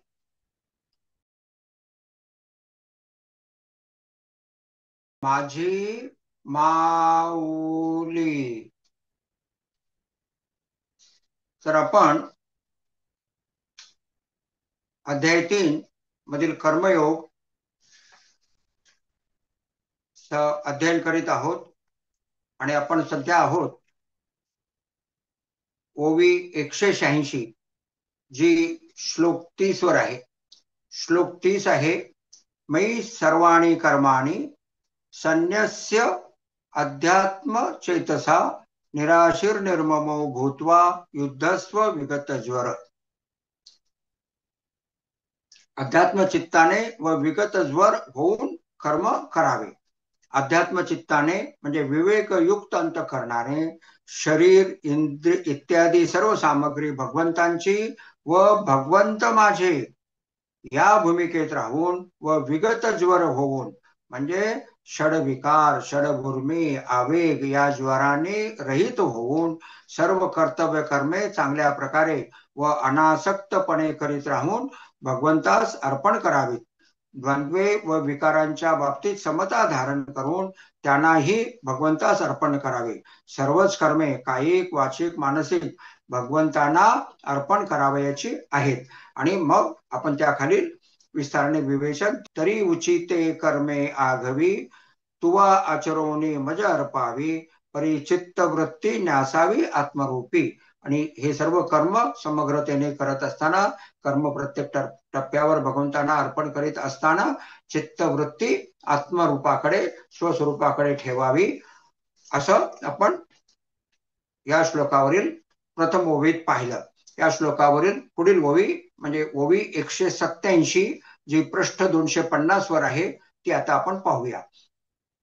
आणि हे कर्म मी करता का आचरेन या अर्था ऐसा अभिमानू झणे चित्ता रिगो देसी. ऐसा अभिमानू झणे चित्ता रिगो देसी. आणि हे कर्म आणि मी करता, या कर्माचे आचरण मी का करीत आहे या अर्थाने म्हणजे फलाच्या दिशेने चित्तात वृत्ती, अभिमान रेंगाळू देऊ नकोस. रिगो देसी प्रवेश करू देऊ नकोस, रेंगाळू देऊ नकोस. कर्म करताना सर्व 100% लक्ष, संपूर्ण वृत्ती प्रवाह कर्म चांगल्या प्रकारे, जागरूकतेने, उत्साहाने, जबाबदारीने करण्याकडे ठेवावे. तुवा शरीर परा नोहावे, कामना जात सांडावे, मग अवसरोचित भोगावे भोग सकळ. तू देह तादात्म्यवान होऊ नकोस. सर्व कामनांची जात, कामना जात, सर्व कामनांची जात म्हणजे इच्छा, आशा, अपेक्षा, स्पृहा, मोह, लोभ, ममत्व या सर्व काही कामनांची जात आहे, तर ही सोडून दे. आणि असे झाल्यानंतर प्रारब्धवशात जसे प्राप्त होईल तसे सर्व भोग भोगावेत. भारतीय अध्यात्मशास्त्राला व्यावहारिक भोग नको आहेत असं नाही. वैराग्याची जी व्याख्या आहे भारतीय अध्यात्मशास्त्रातली, ही अशी उच्च दर्जाची आहे. प्रारब्धवशात जे भोग मिळतात ते भोगावेत, ते सुद्धा समग्रतेने भोगावेत, तथापि ते साक्षी भावाने भोगावेत, असं भारतीय अध्यात्मशास्त्राला अभिप्रेत आहे. तर भगवंताने काय सांगितलं अर्जुनाला, की तू आता युद्धास तयार हो. तर माऊली काय म्हणतात, आता कोदंड घेऊन हाती, आरूढ पायी रथी, देई आलंगन वीरवृत्ती समाधाने. तर यातील महत्वाचा भाग काय आहे, वीरवृत्ती, पण ती सुद्धा समाधानाने, संतोषाने. म्हणजे अत्यंत जागरूकतेने तर राहायचंच आहे, कारण शत्रूचा हल्ला, शत्रूचे बाण कुणीकडून येतील हे तर काही सांगता येत नाही. त्या जागरूकतेने राहायचं आहे. त्यानंतर युद्धात विजयी तर व्हायचंच आहे. म्हणजे किती समग्रता पाहिजे, आणि ते सुद्धा कर्मयोगाची साधना म्हणून करता येतं, असा हा इथे सांगितलेला महत्वाचा भाग आहे. तर मग पुढील श्लोकामध्ये भगवंत काय म्हणतात, ए मे मतम इदम नित्यम अनुतिष्ठन्ति मानवा श्रद्धावंत अनुसूयंत मुच्यन्ते ते अपि कर्मभि. ए मे मतमिदम नित्यम अनुतिष्ठन्ति मानवाः श्रद्धावंतो अनुसूयंतो मुच्यन्ते तेपि कर्मभि, असा हा श्लोक आहे. आणि त्याचा पदच्छेद आपण पाहिला. तर जे मानव माझ्या या मताचे या आधीच्या श्लोक 30 मध्ये सांगितलेल्या सर्व कर्मे मला अर्पण करावीत या साधनेचे असूयारहित व श्रद्धावान होऊन, काय शब्द आहे, श्रद्धावंतः अनुसूयंतः, असूयारहित व श्रद्धावान होऊन सिद्धांताप्रती दोषदृष्टी न ठेवता निसंशयपणे आदराने श्रद्धा ठेवून नित्य अनुष्ठान करतात, नित्य अनुतिष्ठन्ति, नित्य अनुष्ठान करतात, ते सुद्धा कर्मापासून मुक्त होतात, अर्थात निष्कर्म्यावस्था प्राप्त करतात. हा सिद्धांत फक्त अर्जुनासाठी युद्धासाठी नसून सर्वासाठी, सर्व कर्मासाठी आहे, असे माऊली पुढे सांगतात. हे अनुपरोध मत माझे, जी ही परमादरे स्वीकारीजे, श्रद्धापूर्वक अनुष्ठीजे धनुर्धरा. अर्जुना, हे माझे वादातीत सर्वमान्य मत ज्या लोकांनी मोठ्या आदराने स्वीकारले आणि श्रद्धापूर्वक अनुष्ठान केले, तेही सकळ कर्मी वर्ततू, जाणपा कर्म रहितू, म्हणून हे निश्चितू करणीय गा. ते देखील सर्व कर्मात वावरत राहूनही कर्मरहित आहेत असे जाण. म्हणून माझे हे मत आचरणात आणण्यास निश्चित योग्य आहे. म्हणजे फक्त युद्धाच्या संदर्भातच नाही, तर सर्व कर्माच्या संबंधात आचरण्यात आणण्यास निश्चित योग्य आहे. पुढील श्लोक 32 पदच्छेद.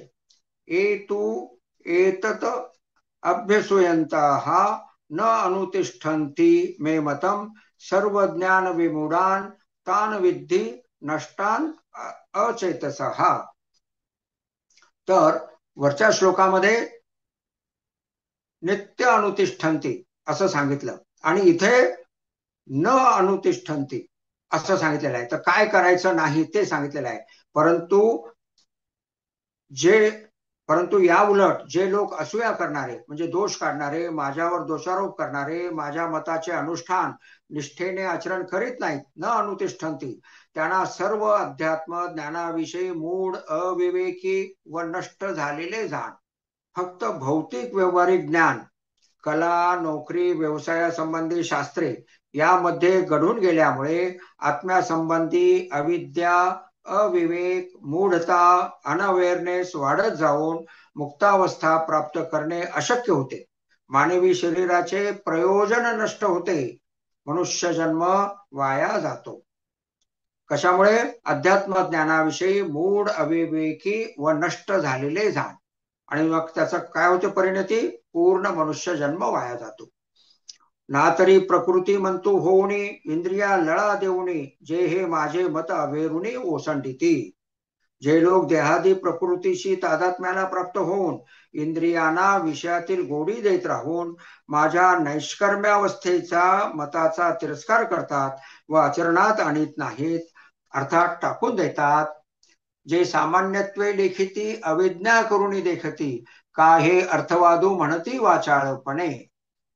जे लोक माझ्या मताला सामान्य दर्जाचे लेखून अवज्ञा करतात किंवा प्रत्यक्ष आचरण अशक्यप्राय आहे असे मानतात व माझ्या मतास प्रशंसात्मक वाचाळपणा मानतात, अवास्तव पुष्पित कथन म्हणतात.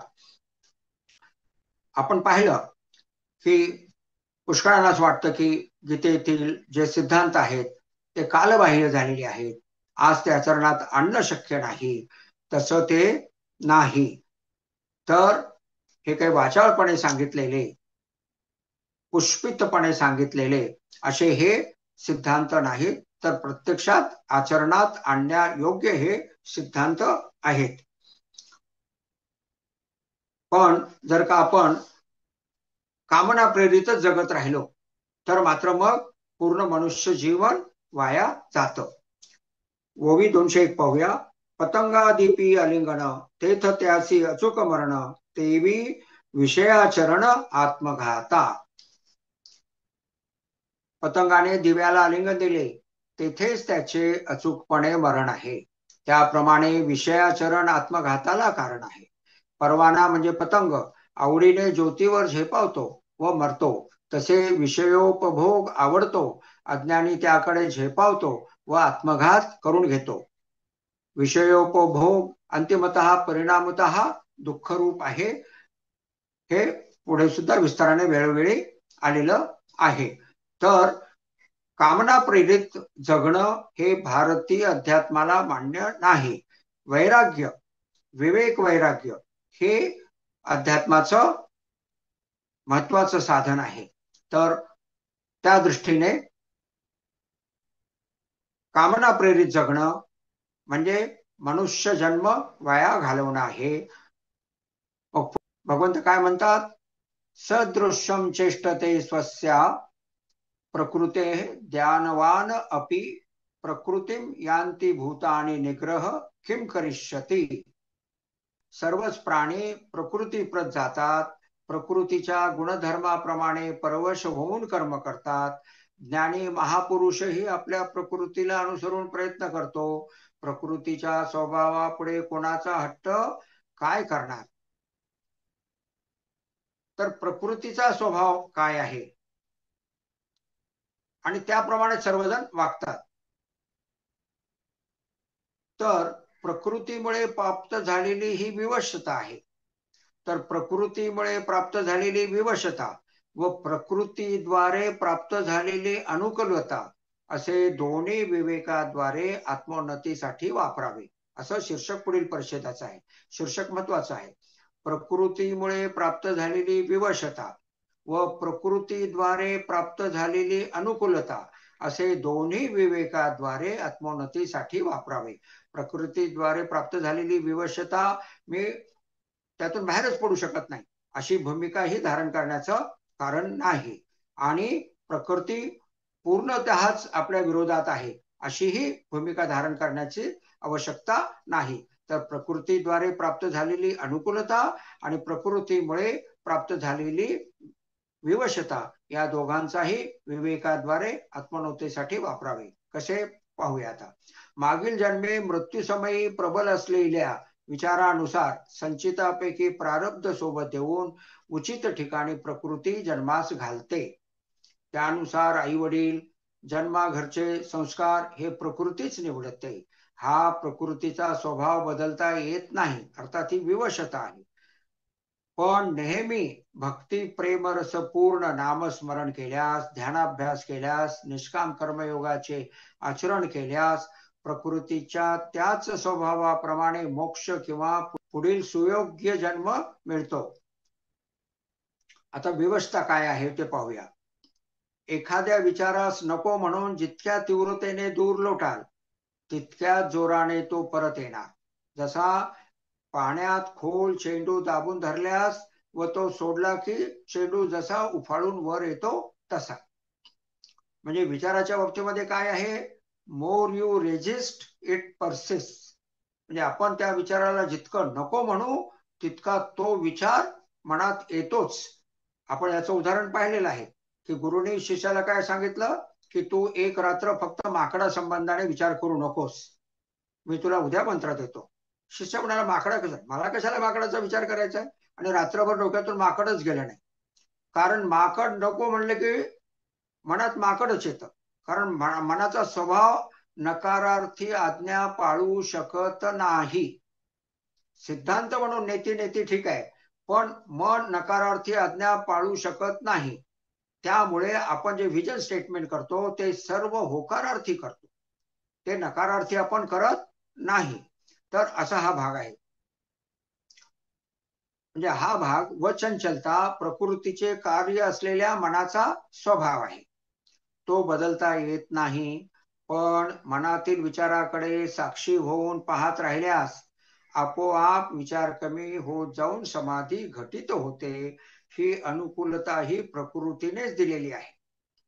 म्हणजे मनातला विचार दूर लोटला की तो जास्त वेगाने परत मनात येतो, ही विवशता आहे. पण प्रकृतीनेच आपल्याला हेही अवजार दिलेला आहे की त्या विचाराकडे साक्षीभावाने पाहिलं की तो विचार आपोआप संपून जातो. जसं आम्ही त्याला उदाहरण काय देतो की पाण्यामध्ये गढूळपणा आहे, त्याच्यामध्ये तुरटी फिरवली की ते गढूळपणा आपोआप खाली बसतो. त्याप्रमाणे विचाराकडे साक्षीभावाने पाहिलं की ते विचार आपोआप संपून जातात आणि शुद्ध झालेलं चित्त म्हणजे विचार विकार रहित असलेलं, वृत्तीरहित असलेलं चित्त म्हणजे चिदाकाश अनुभवास येणे सुरू होते.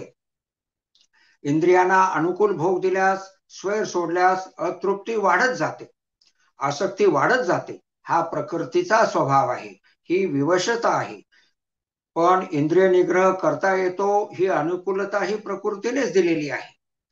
ज्ञानी प्रकृतीमुळे प्राप्त झालेली विवशता व प्रकृतीद्वारे प्राप्त झालेली अनुकूलता असे दोन्ही विवेकाद्वारे आत्मोन्नतीसाठी वापरतो. हा लक्षार्थ, हा भावार्थ.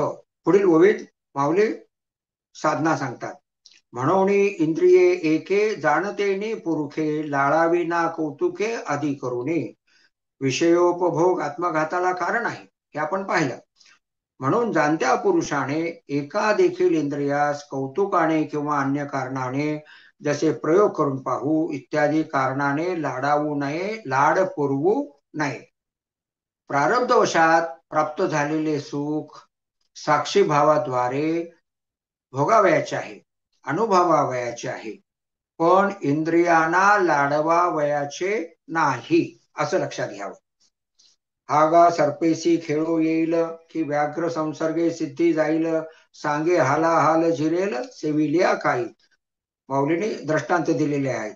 अरे विषारी सर्पाशी खेळता येईल काय, किंवा वाघाबरोबर केलेला सहवास यशस्वी होईल काय, हलाहल म्हणजे विष प्याले तर पचेल काय, असे माऊलीने विविध दृष्टांत दिले आहेत.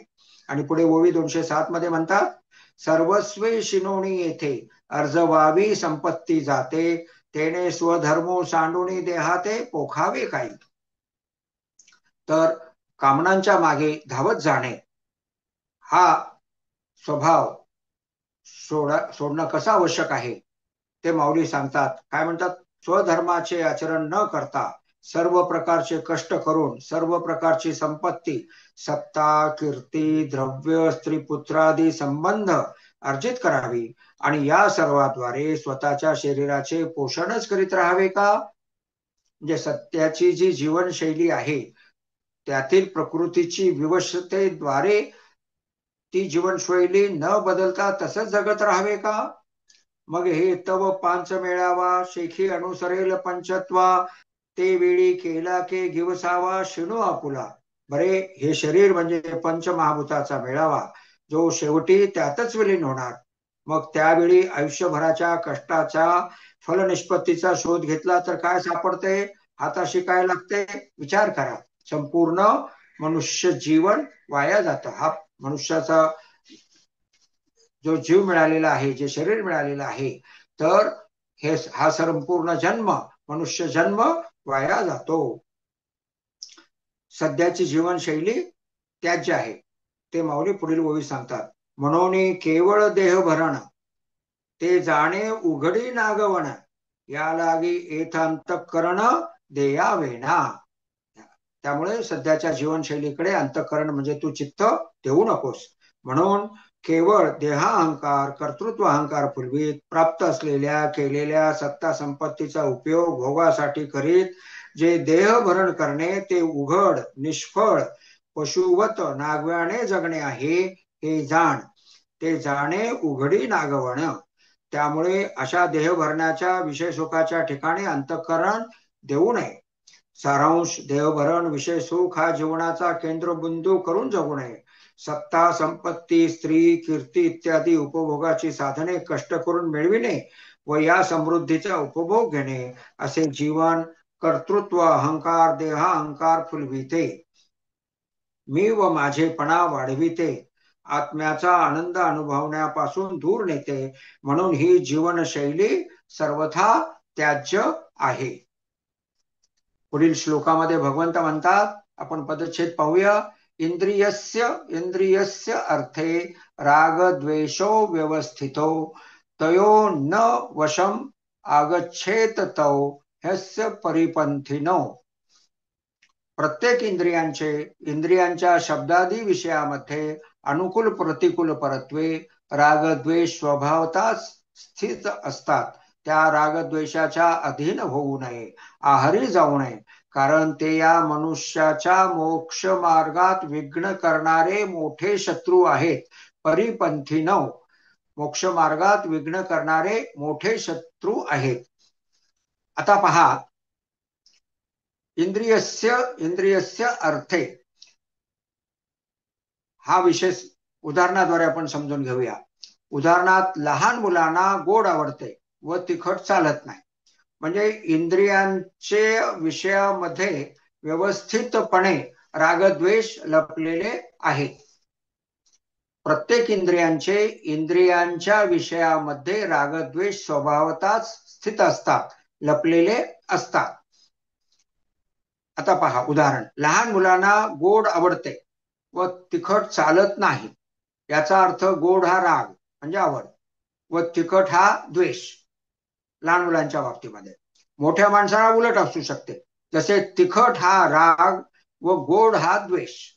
तरीही हे निश्चित की रसनेंद्रियांचा संबंध रस या विषयाशी आला असता राग व द्वेषाचा अनुकूल प्रतिकूल परत्वे अनुभव मन व बुद्धीद्वारे ग्रहण करण्याची रचना प्रकृतीने व्यवस्थितपणे करून ठेवलेली आहे.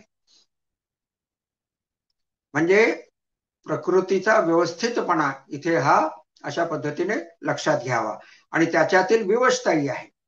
म्हणजे जिभेला पाहता येत नाही, डोळ्याला रस चाकता येत नाही, ही सुद्धा विवशता आहे. पण कोणताही रस जिभेला कळतो ही अनुकूलताही आहे. तर इच्छापूर्तीच्या क्षणात चित्त वृत्तीरहित स्थिर होते व तेवढ्या क्षणासाठी आत्म्याचा आनंद प्रतिबिंबित होतो. असं पुढील 2 प्रश्नाचं हे फार महत्वाचं असलेलं शीर्षक आहे.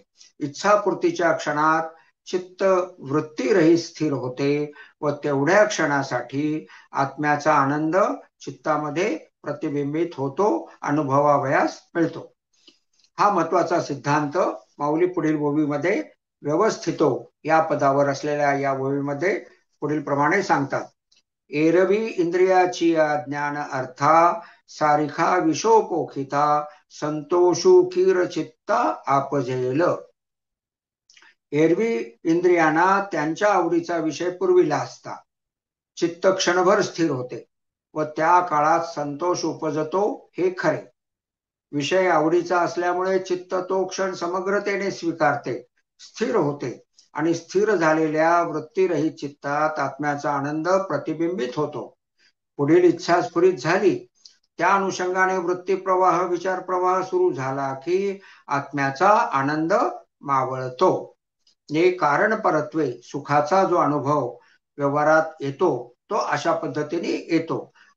एखाद्या गोष्टीमध्ये अनुकूलता प्राप्त झाली, इंद्रियाला आवडीचा असलेला विषय प्राप्त झाला की तो क्षण समग्रतेने पूर्णपणे स्वीकारला जातो आणि त्या क्षणापुरते मनामध्ये दुसरे काहीही नसते.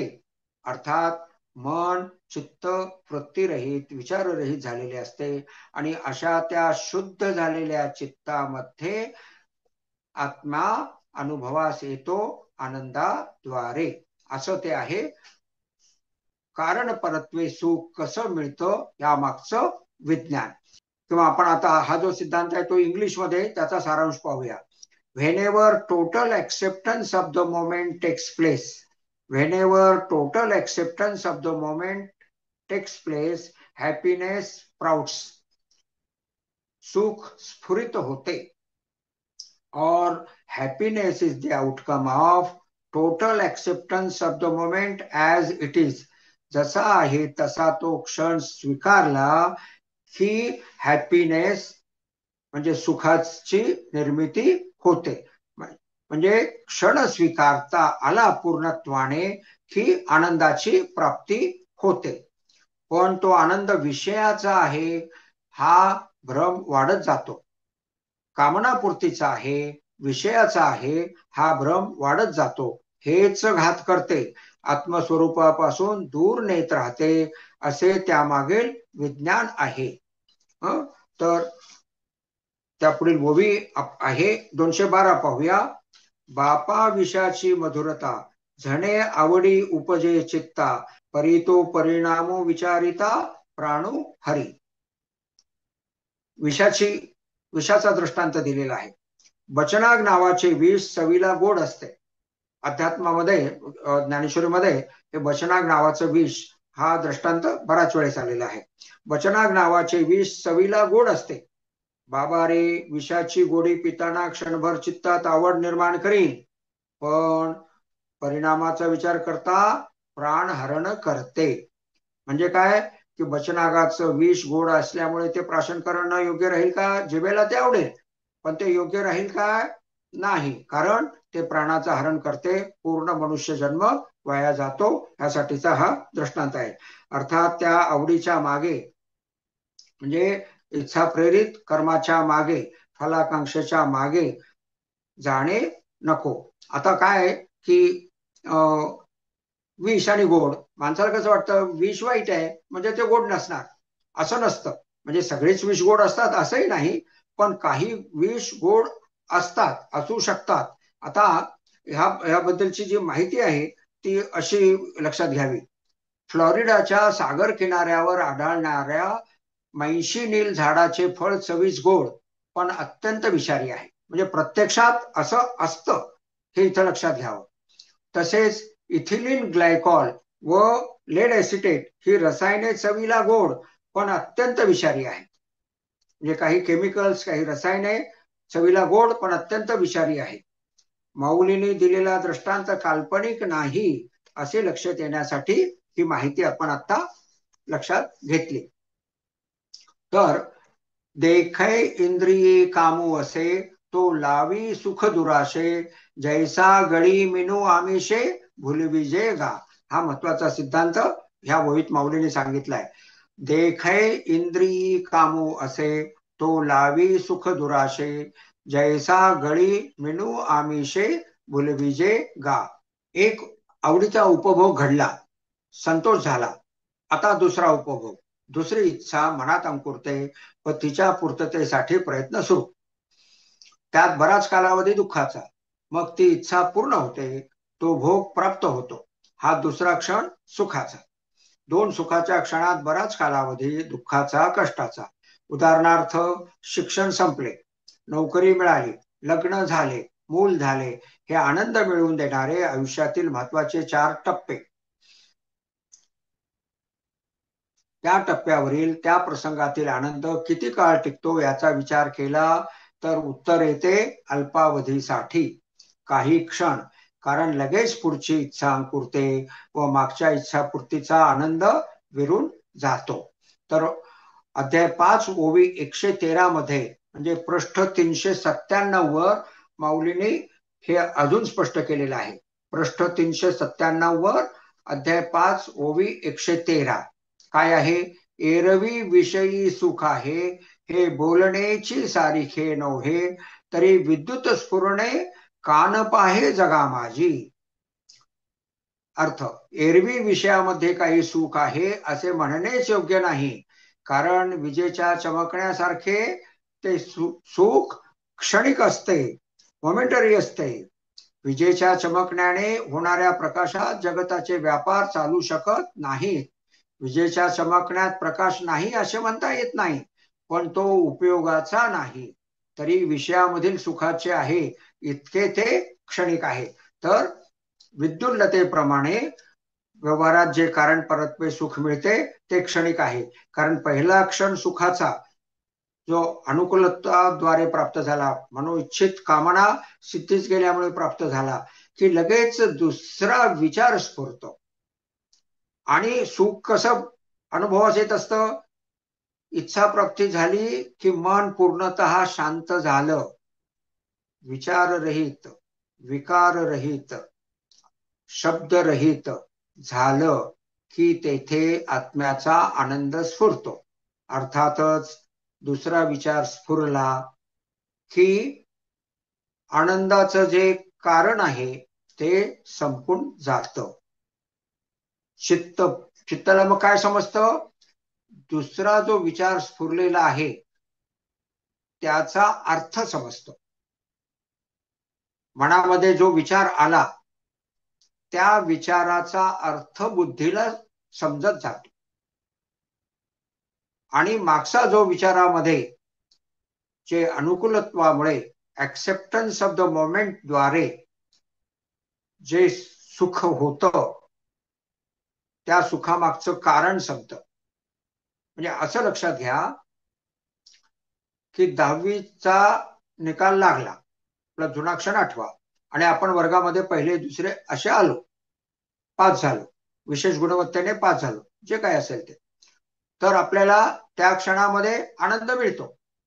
पण नंतर काय होतं? आता पेढे कुठे मिळतील? स्फुरला दुसरा विचार.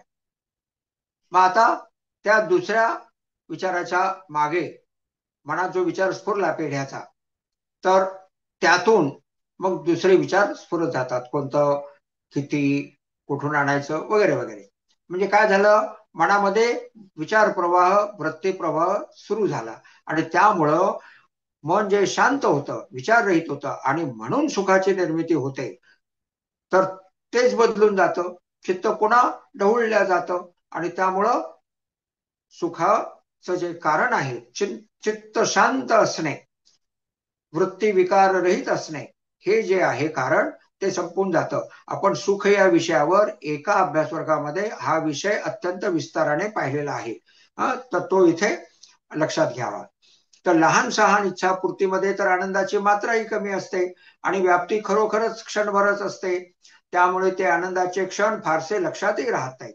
सारांश, काही क्षण आनंदाचे व उर्वरित कालावधी, काही वर्षा इतका मोठा असलेला कालावधी हा कष्टाचा, दुःखाचा. तरी एक क्षण सुखाचा गेला की पुढच्या सुखाची भुलावण कष्ट करायला लावते. असे हे भावी सुखाच्या अभिलाषेने नित्य अवीट आनंद स्वरूप असणाऱ्या आत्मानुभूतीपासून दूर नेत राहणारे कष्टप्रद जीवन सामान्य माणूस अनुभवतो. हे माऊलीने दृष्टांताद्वारे प्रस्तुत ओवी सांगितलेले आहे. काय आहे दृष्टांत? गळाला लावलेल्या आमिषाच्या भक्षणापासून सुख मिळेल ही आशा जशी माशाला भुलविते, तसे इंद्रियांच्या ठिकाणची भोगापासून भविष्यात सुख मिळेल ही आशा माणसाला भुलवीत असते. अर्थात वर्तमान क्षणात उपलब्ध असलेल्या नित्य आत्मसुखाला दुरावीत असते. हा विषय ध्यानाच्या माध्यमातून समजून घेऊया. म्हणजे ग्रंथात ज्या ठिकाणी ध्यान करावयास लागलेले आहे त्याचा प्रत्यक्ष अनुभव आपण घेऊया. तर नेहमीच्या ध्यानासाठीच्या सूचना,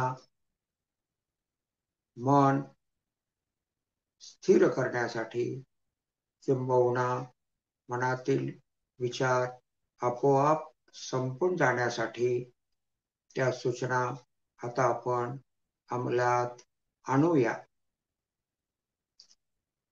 आपण मऊ आसन असलेल्या खुर्चीत बसलेलो आहोत. डाव्या पायाच्या घोट्यावर उजव्या पायाची टाच येईल अशी पायाची अडी घालून दोन्ही पाय एकत्रितपणे थोडे मागे पुढे जमिनीवर किंवा जमिनीवर ठेवलेल्या आसनावर पुढे मागे करावेत आणि त्याद्वारे कमरेखालील शरीराचा संपूर्ण भाग सुखासनात आलेला आहे असे पाहावे. त्यानंतर पृष्ठांत उचलून पाठ उचलावयाची आहे. म्हणजे स्वतःची उंची थोडी वाढेल, पण त्यामुळे आलेला ताण कमी करावयाचा आहे. त्यासाठी उचललेली उंची थोडीशी कमी करावी. म्हणजे पृष्ठांत उचललेला आहे, पण त्यामध्ये ताण नाही, पाठ टेकलेली नाही. खुर्चीच्या बॅकला पाठ आपली टेकलेली नाही. अशा रीतीने खुर्चीत सुखासनात बसावे. हात माऊलीतील फोटोप्रमाणे डाव्या तळव्यावर, उजवा पंजा हाताचा ठेवावा. त्यानंतर खांदे शिथिल करावेत. अशा रीतीने मस्तकाखालील संपूर्ण शरीर सुखासनात आलेले आहे. मस्तकास सुखासनात नेण्यासाठी चेहऱ्यावर थोडेसे स्मित आणावे. म्हणजे शरीरावरील स्नायू शिथिल होतात. अशा रीतीने संपूर्ण शरीर सुखासनात बसलेले आहे.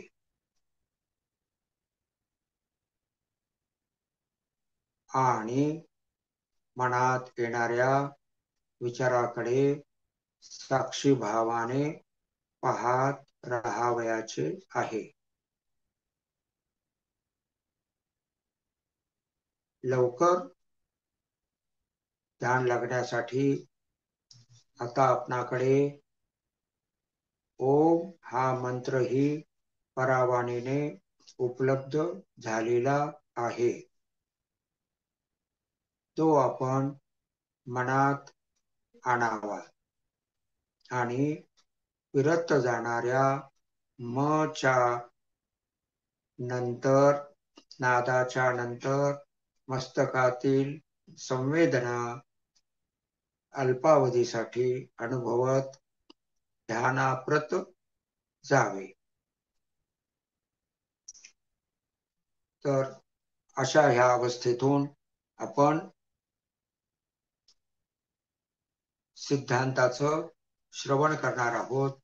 आणि त्यामुळे रतिया देऊने कवाड सुकल, इंद्रिया देऊने कवाड हृदयी भोगी, असं जो सिद्धांत आहे तो सरळ सरळ अंतःकरणात खोलवर सहजतेने पोहोचतो. तर परिच्छेदाचं शीर्षक आहे गत आयुष्यातील प्रमुख सुखांचा अवधी निर्धारित करणे. स्वतःच्या गत आयुष्यातील विशेष सुखाचे 4-5 टप्पे प्रसंग आठवा. प्रत्येक टप्प्यावर आनंद प्राप्तीनंतर पुढील इच्छा किती वेळाने मनात आली व त्यामुळे मनासारखे घडल्याने प्राप्त झालेला आनंद किती वेळाने व कसा किंवा कशामुळे विरून गेला, जाणवेनासा झाला, ते आठवा. मनात ज्या वेळेस कोणताही विचार नसतो त्यावेळेस सुखाची अनुभूती येत असते, परंतु ती कामना प्रेरित कर्म सिद्धीच गेल्यामुळे झालेली आहे असे वाटते. तर त्यामुळे जो प्रसंग आपण मनात आणलेला आहे तो प्रसंग किती काळ आपणास सुख देऊन गेला हे आठवा, आणि त्यानंतर दुसरा विचार मनात स्फुरला हेही आठवा. आणि अशा रीतीने व्यवहारातील सुख हे अत्यंत अल्पावधीसाठी असते. हा अनुभव स्वतःच्या स्तरावर मिळवा, फक्त बुद्धीमध्ये येऊन उपयोगाचा नाही. तर स्वतःला लक्षात आलं पाहिजे की तो आनंद प्रत्यक्षात खूप कमी कालावधीसाठी टिकला, हे लक्षात आलं पाहिजे. आणि मग त्यामुळे आता काय होईल, आपल्या लक्षात काय येईल की तो आनंद खूप कमी कालावधीसाठी टिकला होता. किती काळ टिकला होता याचं मोजमाप करता येणार नाही, पण अल्पावधीसाठी टिकला होता. त्यानंतर लवकरच तो कमी कमी होत गेला व कळेनासा झाला, हेच समजेल. अनुभवलेल्या आनंदाला कमी किंवा तुच्छ न लेखता तो अल्पकाळच टिकला होता, ही उमज जाणीव अनुभवा. सुखाला तुच्छ लेखावयाचे नाही, तथापि ते सुख अल्पावधीसाठीच टिकले होते, ही उमज, ही जाणीव हृदयामध्ये स्थिर करा. स्वतःच्या अनुभवाद्वारे स्थिर करा. स्वतःला अनुभूतीस येऊ द्या की मोठे मोठ्या प्रसंगाचे सुख सुद्धा कसे विरून गेले ते कळलेच नाही. एवढेच कळले की ते अल्पावधीत विरून गेले. संकल्प करा, मी साधना करणार व पूर्वायुष्यात अनुभवलेल्या सुखापेक्षा उच्च कोटीचा असलेला नित्य अमर्याद अवीट आत्मानंद आत्मशांती माऊली मला प्राप्त करून देणार, अशी शब्दविरहित भावना माऊली स्मरणाने मनात आणा. हळूहळू भावना विरून जाईल व ध्यान सुरू राहील. तर गजर न करता प्रवचनाची सांगता येथे होत आहे आणि आपण ध्यान असेच सुरू ठेवणार आहात अजून 20 मिनिटे. तर आपण ते ध्यान असं सुरू ठेवावं आणि ध्यानामध्ये पुन्हा जर का काही थोडासा व्यत्यय जाणवला तर ओम हा परावाणीने मनात आणावा, म्हणजे ध्यान सुरू राहील. ओम तत् सत.